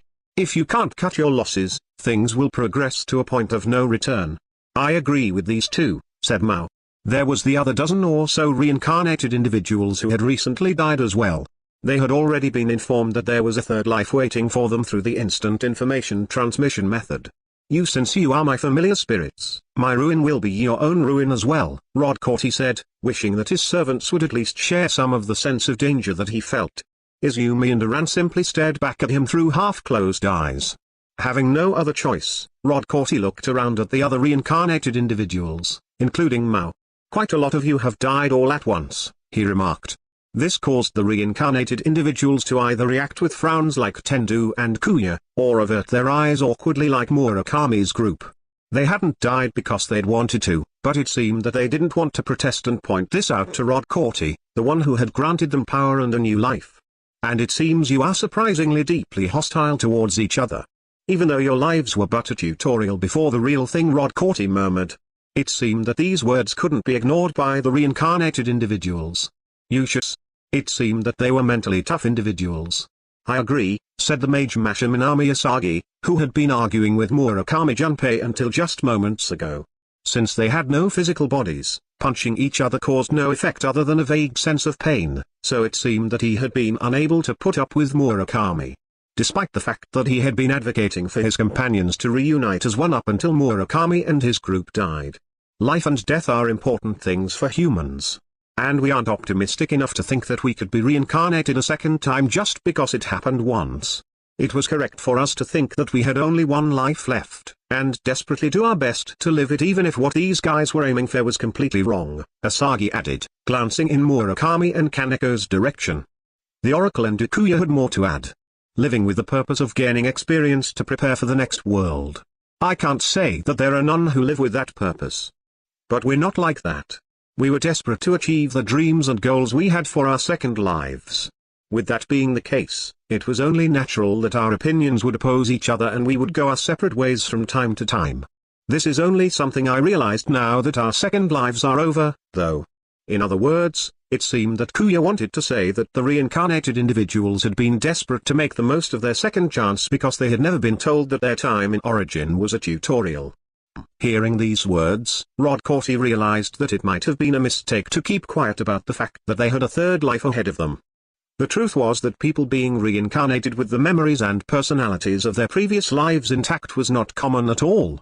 At the very least, this was the only time that Rod Corti had carried it out. There were probably cases in which individuals were reincarnated with the memories and personalities of their previous lives due to errors and bugs in some circle of transmigration systems, but this was impossible in Rod Corti's systems, which he maintained scrupulously. Vandally was causing great damage to Lambda's system, but such reincarnations had not occurred as of yet. With that being the case, these individuals could not be blamed for living their second lives in a desperate fashion. Still, you all came from the same background, and many of you were acquaintances who studied at the same school, Rod Corti thought, but even he would not say this out loud. He was a god who governed circles of transmigration. He knew that humans were creatures that formed firm bonds with each other astonishingly quickly, but they were also creatures that would betray and kill each other for astonishingly stupid reasons. And one of the reasons he had gone out of his way to reincarnate 101 people at once was so that there would be no problems if 10 or 20% of them were to be killed at each other's hands, or if some, like Kaido Kanata, became absorbed in their own power and disposed of other reincarnated individuals and other people living in their world. However, it was far past the time to tell the reincarnated individuals that they had a third chance. Well then, do you think it would be better if I were to tell the rest of them now that they have a third life? Rod Corti asked, already knowing the answer. It was the Chronos Murakami Junpei who responded. No, it's too late. I think things would become even worse if you were to tell them, he said. What are you talking about, you Shetty teacher? Everything turned out like this because nobody knew that we have a third life ahead of us, said Asagi. I don't mind being called Shetty, but stop it with the teacher, you muscle brain Asagi, Murakami retorted. What you say is true. If we'd known that we had a third life ahead, we wouldn't have betrayed you and made you our enemies for our third lives. But that only applies if we'd known from the beginning. Huh? Be clearer. Sensei is saying that it's too late, said the marionette Inui Hajime, still hugging his knees. It's true that if the Bravers were to be told now that there is a third life, they would try to live with more dignity and justice. There wouldn't be any more like me in Kanata. If they knew that they would be reincarnated one more time and that they would be questioned after their deaths by Inspector Sama here who's become an angel, they wouldn't be able to do any bad things unless they'd totally given up on themselves. If they did anything bad in life, rather than being sent to hell by a god, they would be killed by the waiting reincarnated individuals the moment they were reborn. No, perhaps they would be reincarnated as livestock or workhorses with the memories and personalities of their previous lives intact. Being reincarnated as livestock with a human's mind would be a more fearsome punishment than being sent to hell. In fact, a certain reincarnated individual's parent on Earth had apparently been reincarnated as a tortoise, so such a punishment was certainly possible. But if we told Rikudo Akira and those cooperating with him, do you think they'd stop now? Hajime continued.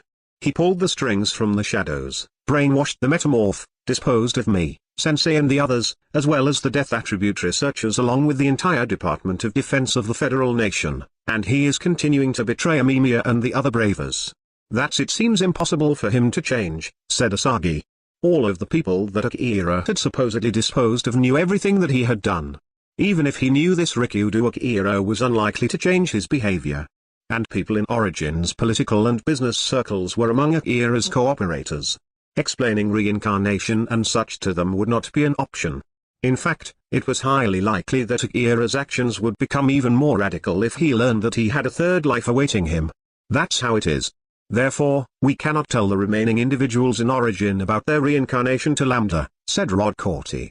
Of course, the immortality that Rikudo Akira has made his goal is very inconvenient for me. I will take action against him eventually, so I wish for you to turn your attention towards your reincarnation in Lambda. Alright, Kami-sama. So, what kind of punishment is waiting for us? Murakami asked, sounding like he had already resigned to a punishment. Punishment? What are you talking about? Said Rod Corti. He didn't understand why Murakami was asking such a thing. As we thought, Izumi and Aran whispered to themselves. Both Murakami and Asagi, who had been arguing fiercely with him earlier, showed expressions of bewilderment. I mean, you saw everything, right? The things we did.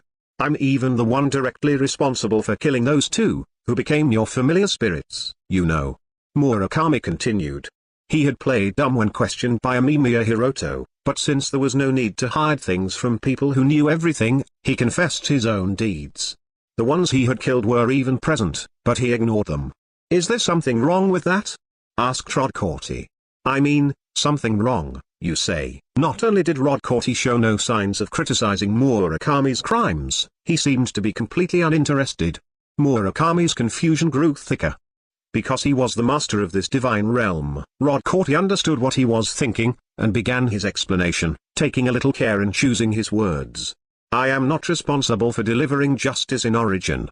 Therefore, I do not intend to blame you for the crimes you committed in Origin. To begin with, laws are decided by humans to judge other humans. They have nothing to do with a god such as myself. If I were to punish every single human for killing others, what would I do with the great number of murderers that appear every time a war occurs on Earth or in Origin?" Rodcourty was a god who governed the circles of transmigration, only the circles of transmigration. He would normally never reward anyone no matter how good they were, nor would he punish anyone no matter how evil they were. Indifferently, he simply welcomed the souls of the dead, immediately loaded them into his system and had them reborn. And if you want to speak of murderers, the others are not so different from you. "Minami Asagi in particular has killed many," said Rodcourty. Being called out suddenly, Asagi protested in surprise. "Wait a minute. I don't remember killing anyone but terrorists and dangerous criminals. And it's not like I intended to kill them. Even terrorists and dangerous criminals are just humans to me," said Rodcourty. Asagi's face stiffened as he fell into silence. Aran continued explaining things to him and the others. Everyone, for Rodcourty this god, both good and evil people are just humans. No matter what motives and background there is for a murder, it's still just a murder. Our killing of terrorists to protect the many, murders committed by deranged serial killers, soldiers killing enemy soldiers to protect their own nations, it's all just murder. Aran believed that murder could be considered a good deed depending on the circumstances. At first, Rodcourty's opinion of no lives are more or less important than others, so the act of taking them is simply murder, no matter what motives are behind it. Might sound like Rodcourty believed that each life was important, but the truth was that this was the absolute worst sense of values from a human's perspective. Rodcourty was completely indifferent to humans' good or evil qualities. He felt no value in life itself. It was fine as long as lots of people were born, lived and died. That was what he thought. He does think that it would be a problem if someone planned to wipe out all life. "But that's all it is," said Izumi, adding to Aran's explanation. "It looks like he doesn't intend to blame you for killing us, though personally, I can't forgive you." "I see, that's good," Murakami sighed, realizing that Rodcourty really had no intention of punishing him. The fact that he showed no signs of concern over Izumi and Aran's cold gazes might have been because he felt no sense of guilt to begin with. "Well then, the problem is what comes after we're reborn. Asagi, Kono, if you don't like me, shall we try to kill each other once we're reborn?" Murakami suggested, turning his attention towards his next life. "If you're still up to no good, then yeah," said Asagi. "Of course.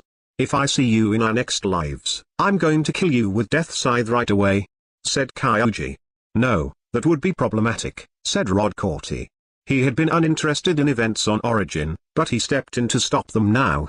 "Unlike in Origin, my objective is to have you reborn in Lambda to stimulate the development of the world. It would be problematic if you were to reduce your own numbers by killing each other. And I have something I would like to request of you. Is it killing that Vandali guy you were talking about earlier?" "We're not hired assassins," said Murakami.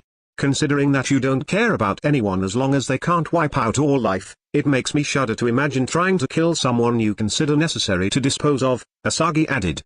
"If you tell me who he is, I'll kill him right away with my Death Scythe.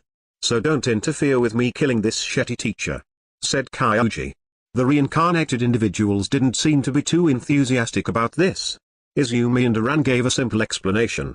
"It's the first among us reincarnated individuals who died. He was in Murakami's class, he was my and Minami's classmate. It's Amamiya Hiroto, who fell into the sea as he saved Narumi when the ferry sank," said Izumi. "In Origin, his name was the Undead. It's the one that Hiroto and the others faced, the one who saved the 8th guidance that you were fighting and gave them powers," Aran added. The reincarnated individuals froze as they heard this explanation, and their faces stiffened as they comprehended the meaning of these words.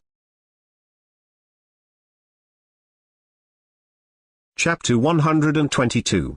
The Threat Lying in Wait and the Threat Closing In. Upon receiving the information from Rod Corti that Amamiya Hiroto had been reincarnated in origin as the undead and was now Vandali, the faces of the Bravers, as well as Murakami and the others who had deserted them, grew pale. The Oracle and Ikuya reacted particularly severely. He collapsed onto his knees. Of course, the reasons the two groups turned pale were different, however. How could this have happened? To think that the undead was Amamiya Hiroto, one of our companions. Minami Asagi shouted. He clutched his head at the realization that he and his companions had exterminated a former classmate as a mere undead and unknowingly handed the 8th guidance, the ones that this former classmate had saved, to a research laboratory for further inhumane research to be carried out on them. Tendu, Akaki and Mao felt the same way, but it seemed that Asagi felt even more shock because Amamiya had been his own classmate. What have we done to such a good guy, someone who risked his life to try to save Narumi? Asagi groaned. Eh? Minami, you remember Amamiya-kun? Izumi asked him. She had been the class representative and even she didn't remember Amamiya Hiroto. It was very surprising that Asagi remembered him. Of course, how could I forget such a good guy? Asagi said. What specifically do you remember? Specifically, you know, when Naruse was about to fall, but he saved her and fell into the ocean instead. Not just anyone could do something like that. And we did something like that to such a guy. No, that's a story you heard from Narumi, you didn't see it with your own eyes, right? Do you remember anything other than that? You don't, do you? Asagi's eyes wandered around restlessly as he searched his memories. No, but he's a good guy, right? He said in the end. It's true that I've never talked to him before. But I never heard any bad rumors about him, so I thought he was a good person. It seemed that both Asagi and Izumi simply remembered that they didn't remember anything about Amamiya Hiroto. Other than Asagi, the Death Psycho no Kyuji and the Venus Tsuchiya Kaneka had been Amamiya's classmates as well, but judging from the fact that they weren't saying anything, it seemed that they didn't remember anything about him either. I've realized the weakness of my Inspector once more. Izumi once again realized that she couldn't detect falsities that she herself assumed were true. Who cares about memories of a guy on Earth? Nobody remembers him anyway, said the Chronos Murakami Junpei, who had been the homeroom teacher of Amamiya Hiroto's class, forcefully changing the topic. The problem is that it's highly likely that he resents us, and the question is whether we can kill him. Murakami and his group had turned pale not because of a sense of guilt, but because of the fact that there was a being waiting for them in their next life who would have a desire to kill them. And that being was the undead, the one who had given the 8th guidance their powers. For Murakami, this was quite a bad situation. Geyser and the 8th guidance are with him as well, right? He already resented us before, but now I'm sure he'll be wanting to kill us even more. Cheat.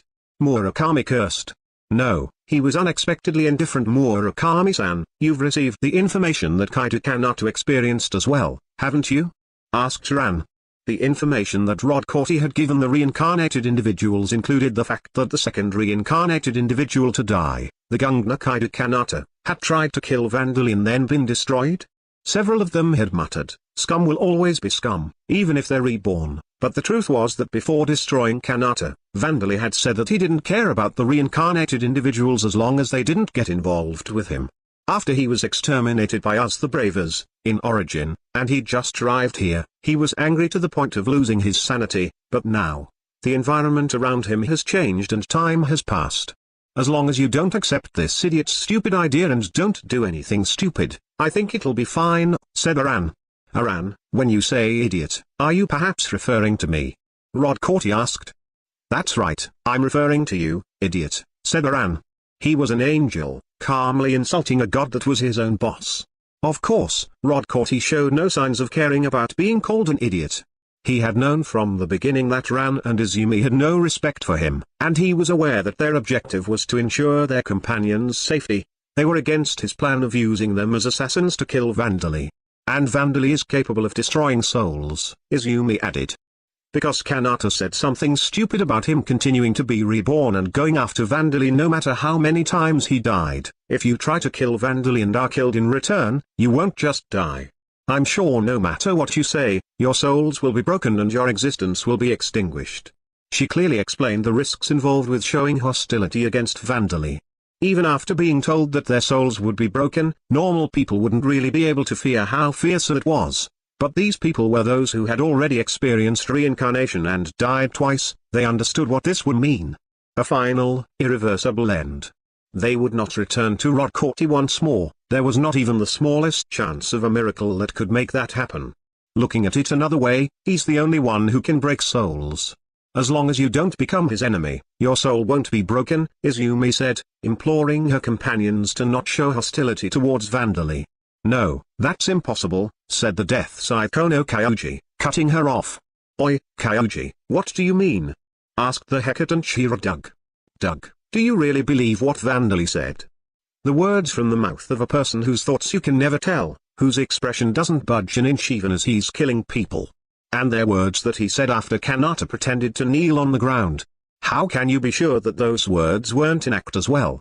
Or are you saying that one of you can declare with absolute certainty that he'll do exactly as he said? Kyoji shouted at everyone else.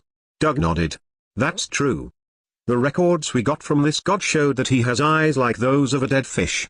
The fact that he shows no expression is creepy, and his voice sounds so monotone that it sounds like he's reading a script. It doesn't look like he's clearly trying to deceive us, but he's not someone we can trust. It wasn't just him, it seemed that the clairvoyants Tendu and the Noema were doubtful of Vandali's words as well. After all, this was a person whose existence they couldn't even remember from the time they lived on Earth. The reincarnated individuals couldn't see a single thing that suggested that he might be trustworthy. Shimada, can't you use Inspector to find out? Asked the Ifrit Akaki. This happened before I became a familiar spirit, so I don't know anything but what I saw in the record. But what I do know is that he really said those words to Kanata, said Izumi. When she looked at a record of the past, her inspector could only tell whether that record itself was real or not. Well then, I can't really believe him, either, Akaki said. I feel bad, but, I mean, he does do all of those things. He makes skeletons and zombies, commands monsters, spreads a biological weapon to slaughter 6,000 people, sews corpses together or feeds them to his minions, and he's killed several people by drinking their blood, hasn't he? He brainwashes people as well, and he's a cannibal, too. He acts more like a demon than Rikido does. As the reincarnated individuals unanimously agreed, from their perspective, the acts that Vandali had committed up until now were almost purely evil. The individual events had their own circumstances, but Vandali being insane and the fact that he would sacrifice others for his own benefit were both real facts. However, the reason the reincarnated individuals thought this way was because the information about Vandali that Rodcourty had given them was biased. Being a god of reincarnation, Rodcourty could see the records of what the souls in his system had experienced. This was the information that Asagi and Murakami had. However, Vandali was often surrounded by only those who were outside Rodcourty's system, those of Veda's races and undead. And since he had acquired the Demon Guider job, even the humans and dwarves who were supposed to be a part of Rodcourty's system were led to Veda's Circle of Reincarnation system, so the information that Rodcourty could obtain was terribly limited. As a result, Rodcourty could only show the reincarnated individuals records of the things experienced by those of races such as humans before they came under Vandali's guidance, or Vandali's enemies who could not be guided. Of course, there was a limited amount of favorable feelings towards Vandali recorded in this information. So, the plan to trust Vandali and try to convince him that we won't get involved with him, isn't it impossible after all? Even if the risk is too high and it isn't worth it, it would be nice if he could understand us. Whether out of trust or fear, as long as the reincarnated individuals avoided Vandali, their souls wouldn't be destroyed.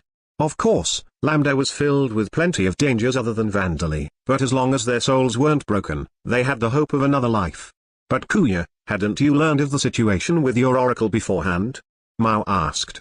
Even if nothing could be done right after he was born, I think that things wouldn't have turned out this way if we'd found him and rescued him before he turned into the undead. Kuya, who was still on his knees, suddenly returned to his senses and raised his head, but he quickly shook his head. If you're asking me whether it was possible or not, then I think it was possible. But I wasn't careful enough, I didn't notice.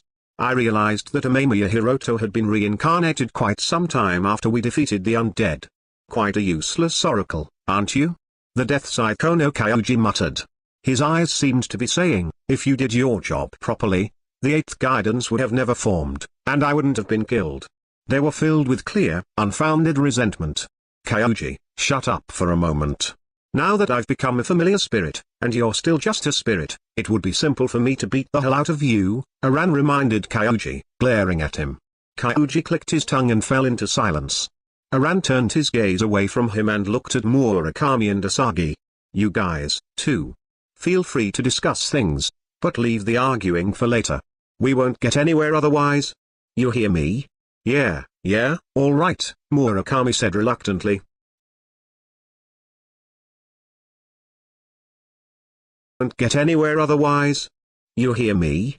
Yeah, all right, Murakami said reluctantly. All right.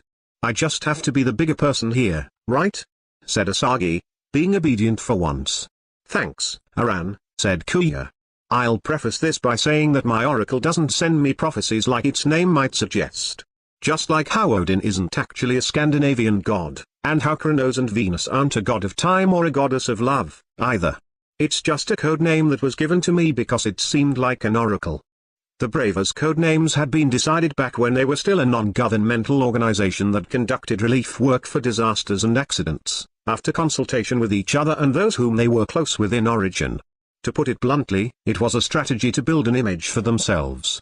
Because of this, there weren't many that used titles that would easily generate a negative image. They didn't use the names of saints and gods of currently existing religions, either. They didn't want to face backlash from the people of those religions. Thus, many of them were named after ancient Scandinavian and European gods, as well as well-known fairies and yokai. Those who didn't fit under this description had code names that straightforwardly described the effects of their abilities, like Inspector and Gazer. The oracle ability was a powerful one, so it was given that name. It answered questions with almost 100% accuracy. It wouldn't have been strange for the people of origin or even the reincarnated individuals and Kuya himself to believe that these were messages sent by an all-knowing, omnipotent god. The reality was different. Isn't that right? Kuya asked, directing his question at Rodcorti. Of course, Rodcorti replied immediately. I, the one who gave you your powers, am far from all-knowing and omnipotent.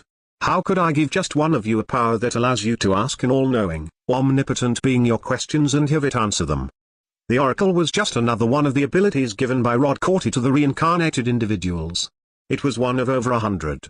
Thus, of course, it was not a power that surpassed Rodcorti's own. And I deliberately applied restrictions to that power.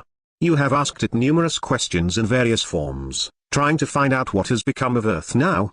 What was the answer you received to those questions? Rodcorti asked. Most of the reincarnated individuals other than Kuya frowned. They had asked Kuya to ask those kinds of questions themselves. Because the reincarnated individuals had suddenly died unreasonable deaths at the hands of terrorists, the curtain had been closed on their lives in an abrupt fashion. It was only natural for them to be curious as to what became of their families on Earth. However, Kuya had asked the oracle these questions and received no answers. This was because Rodcorti had placed limits on oracle's power.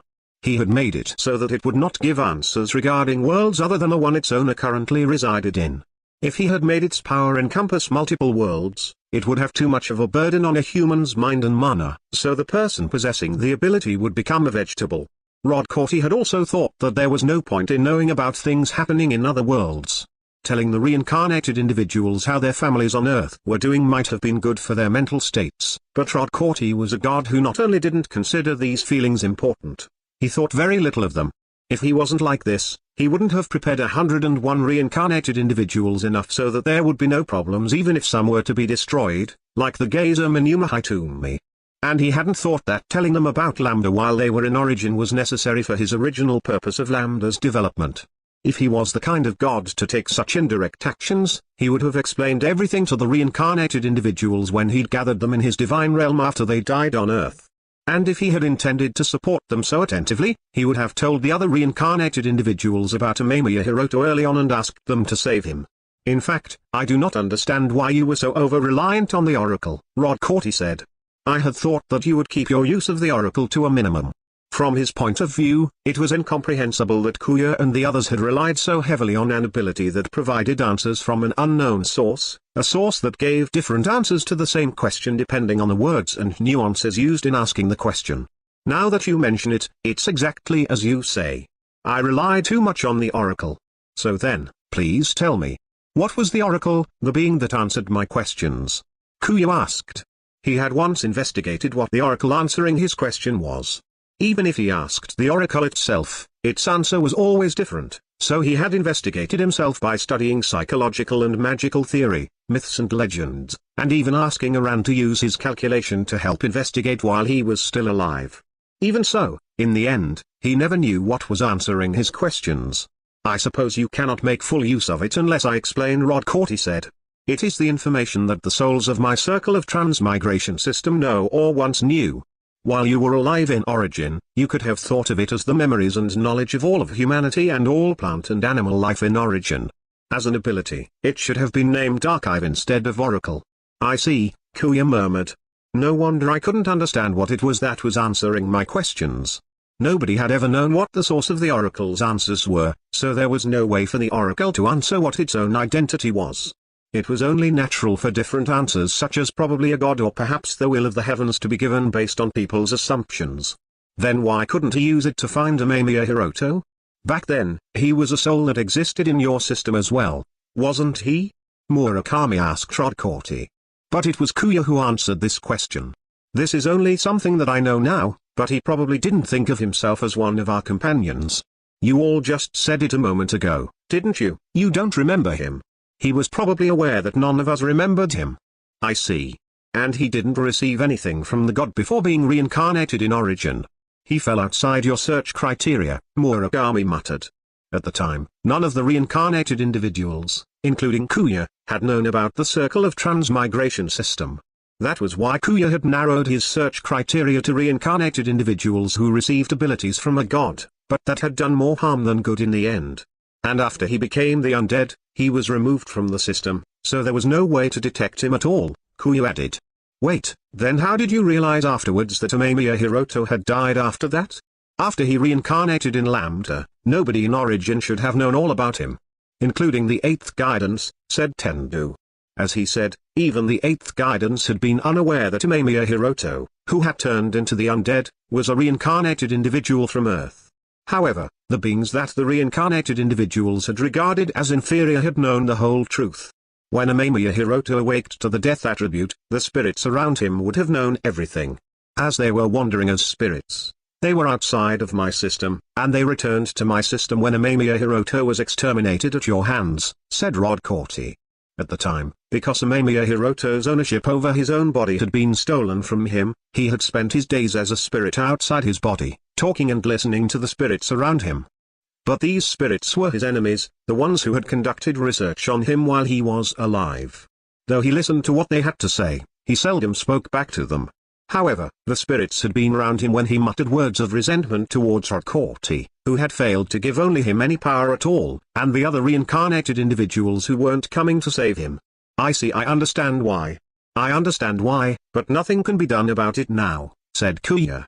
Amamiya Hiroto Vandali wouldn't care, even if the reincarnated individuals explained why they hadn't noticed him and ended up exterminating him.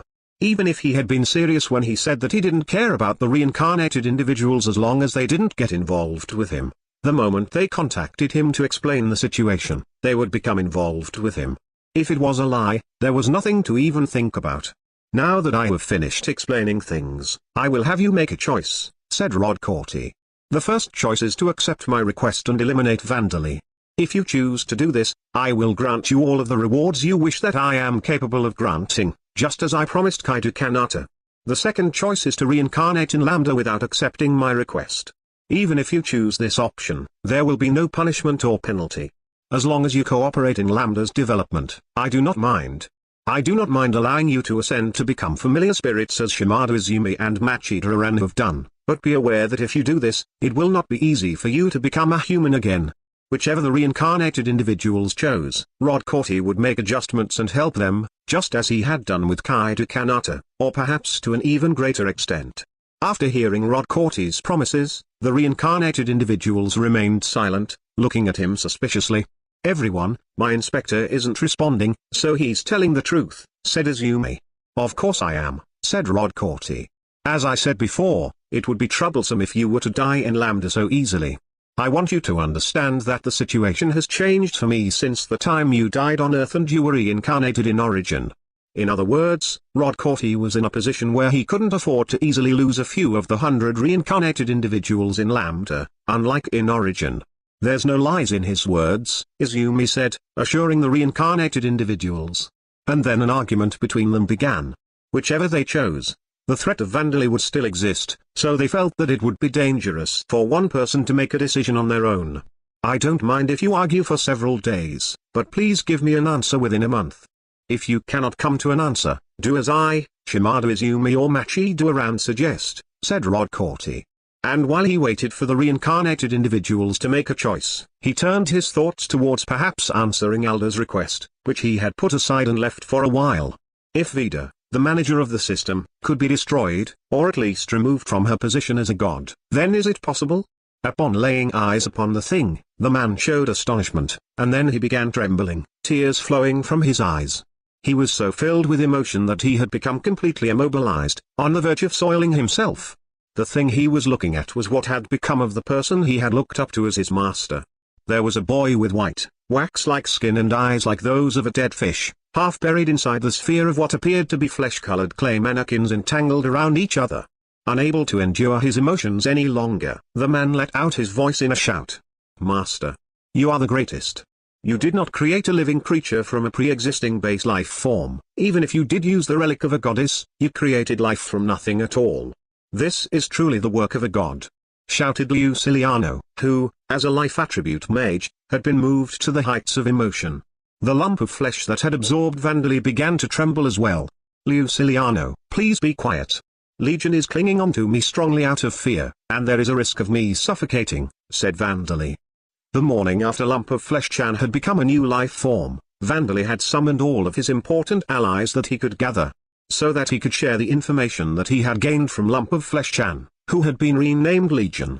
Mouth-like tears had formed on Legion's numerous faces, some were groaning, some were shrieking and some were simply breathing.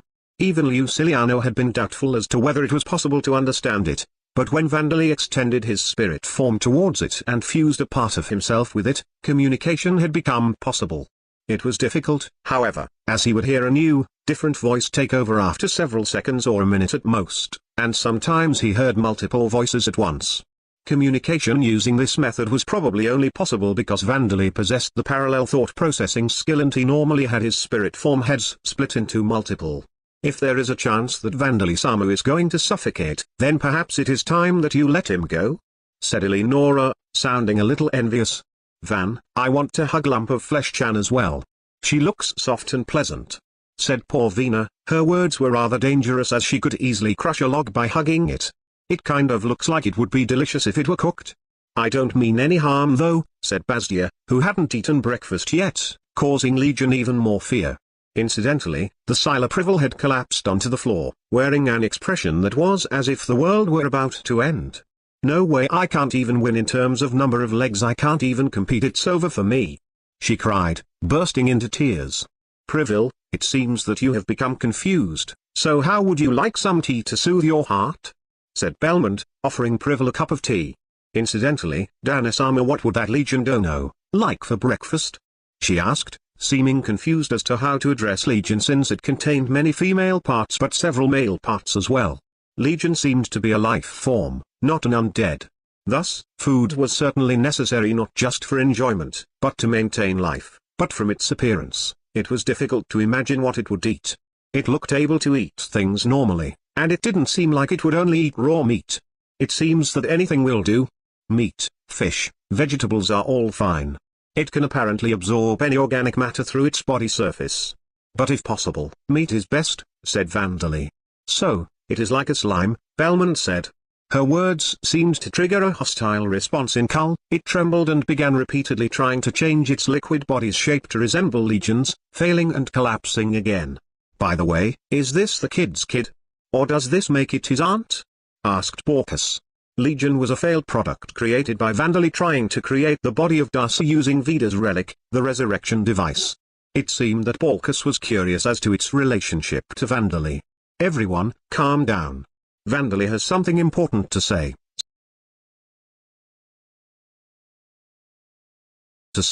So please listen, Darcy urged everyone. Also, don't scare Legion-chan. She was only just born, after all. Still, it'd be great if it had stopped trembling whenever me and Livia I mustn't get close to it, said Kimberly. Your Majesty. I was supposed to spend the whole day within 15 centimeters of you today. You promised that we'd go to visit Zandy together, Livia complained. It can't be helped, Kimberly is made of lightning and you're made of flames, Livia. She seems to be weak to fire, too. I'll join you, so don't be like that, said Orbia. The ghosts were muttering their complaints a short distance away. We'll get nowhere if I don't quickly explain things, Vandally thought as he started speaking. A number of the guys who will possibly become my enemies, the reincarnated individuals, have died in origin. About 10 of them, he said. The memories of the 8th guidance and the Geza Minuma Hitumi remained within Legion.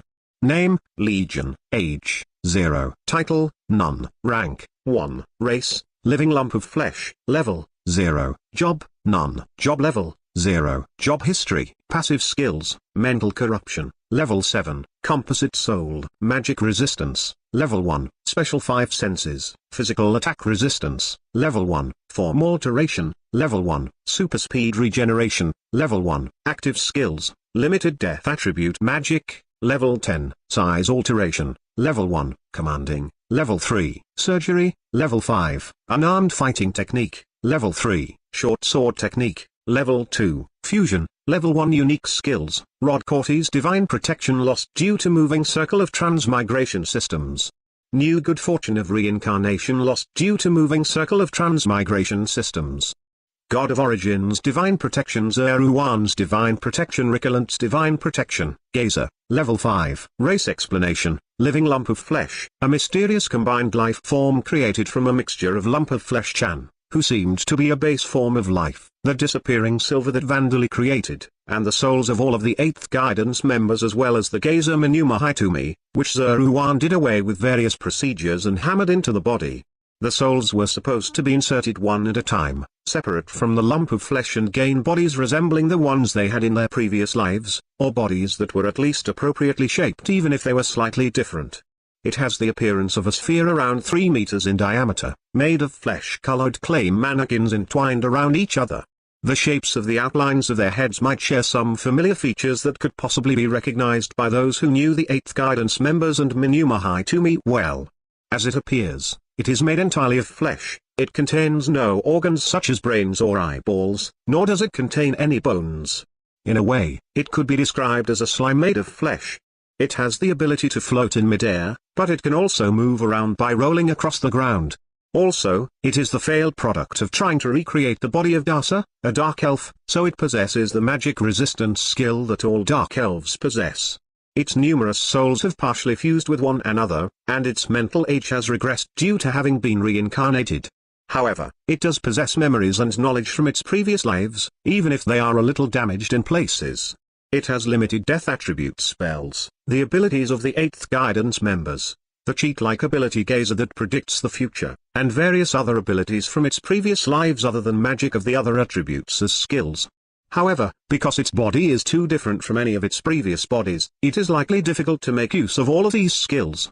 From its status, it seems to be similar to Veda's races, but as there are no precedents of such a life form, it is unknown as to how it will develop from this point onwards. However, it possesses the divine protection of multiple gods, so it is highly likely to become a powerful being. It had also originally possessed Rod Cortes' divine blessing, but because the reincarnated individual Minuma Hitumi was led to Veda's circle of transmigration system, it has disappeared.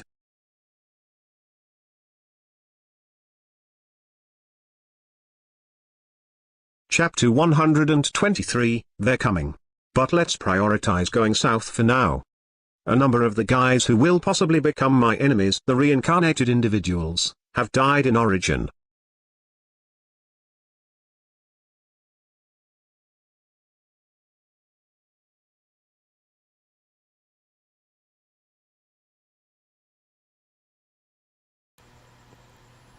Hello guys. Yeah, this will be the um yeah, this will be it for today.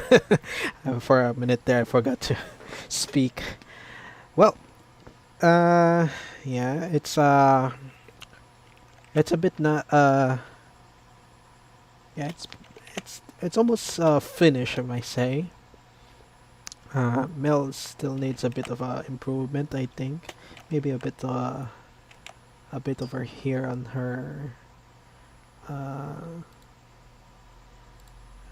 yeah, her clothes. Just a little bit of gray, I think. That would help. Nope, wrong layer. There we go. Uh yeah, let's just put that on. Ah, okay, here we go. So yeah, this is pretty much it for now. I'm planning to continue this next week with the rest of the characters over here. Uh, Still a bit overwhelmed for Lammy because her design is indeed very detailed. But right here, yeah, uh, Ina looks so fabulous. I love how uh, the black is blending well with her hair, her clothes, and yeah, it's a bit of workout over here for uh, yeah, here, just a little bit. There we go. All right. So, mm, so this is a grayscale design, and we've pretty much did a very good job for making it blend well. Let's see if I can do some adjustment with the over here with the lace. Just a little bit of a detail so that it won't be too bland with something. Oops. Sometimes my pen does that. It's so annoying. Where are we? There we go. Here we go. Yeah. And that. And a bit of that. And that. And yeah. Alright. Oops. It happened again. So stupid. Okay. I think my pen really needs uh, some upgrades in the near future. But for now, this is as much as we can. We need to save some money for that. Alright. Okay. I'll just probably add more highlights in the near future. Yeah. Next week, I mean. Not near future. Well, I guess it's the same. Yeah, just a bit more highlights here and there. Like what I did with the hair over here. I'll add some on the face also. Just to make it more pop out. Because yeah, the gray is pretty much blending too much to each other. But yeah, if I put probably this in a white background, let's see if I can put this in a white background. Yeah, I guess that works well. Hmm. Yeah, but let's maintain the gray. Make it more aesthetic. Hmm. All right. So be remembering how I did this again for next week. I also love what I did with Mel here. Made her more look sinister. Uh, Maybe a bit more shading for the eyes, so we'll give more that. Yeah, give a bit more of that impact that I want. Uh, yeah, her back. Yeah, the blending, spot on. Yeah. I'll put some highlights a bit so it would look a bit glossy next time. And the clothes also. Just a little bit. Maybe I'll add some highlights on the stomach of Mel over here. Just a little bit, tiny bit. So that it doesn't blend with her clothes or in Ina's clothes. Alright. So, yeah, this will be the end for the design. For the story, All right, so it's getting very, very interesting. Uh, so the eight guidance, they all died, but they got rescued by Recolent, who I do not have any idea whatsoever what kind of god he is. Well, they explained that he was a bit of a lion type of a god, but I really can't remember when was it. Well, when was he mentioned in the previous of the story? Because yeah, I feel like it's the first time I'm hearing about him when I read this, even back then. So yeah, Recolent managed to made a deal with the uh, gods of origin to get the souls of the eight guidance, including one extra of uh, the reincarnators, and they are reincarnated to the land of Landa. And uh, I'm just quite also shocked and baffled that they decided to reincarnate them in the body of the lump of flesh, Chan. And that it was interesting. uh, I did not foresaw that foreshadowing of it being the body of the eight guidance. It was so weird uh, reading that, and they turn out into a very eldritch like character now due to the them being forced automatically all of them in one body without doing it one by one. So yeah, that's the result. They became an eldritch horror. Now we have a very interesting creature. Well, that's a normal thing in Vandalist's life now. She no he discovers interesting creatures left and right all the time. So yeah, I guess that's just another bonus. Now that we have lump of flesh, Jan, as the eight guidance. That's very interesting. A creature that has eight souls in it. No, actually nine, with the extra one. So well, and the reincarnated ones are now being brief about their situation that will happen to them if they get reincarnated into Lambda. And yeah, I've predicted this happening to them. This argument about them doing the biggest mistake of their life, killing Vandally. So yeah, it was just really stupid for them to just immediately kill him. I get that it was an accident. No, it's not really an accident. He meant that.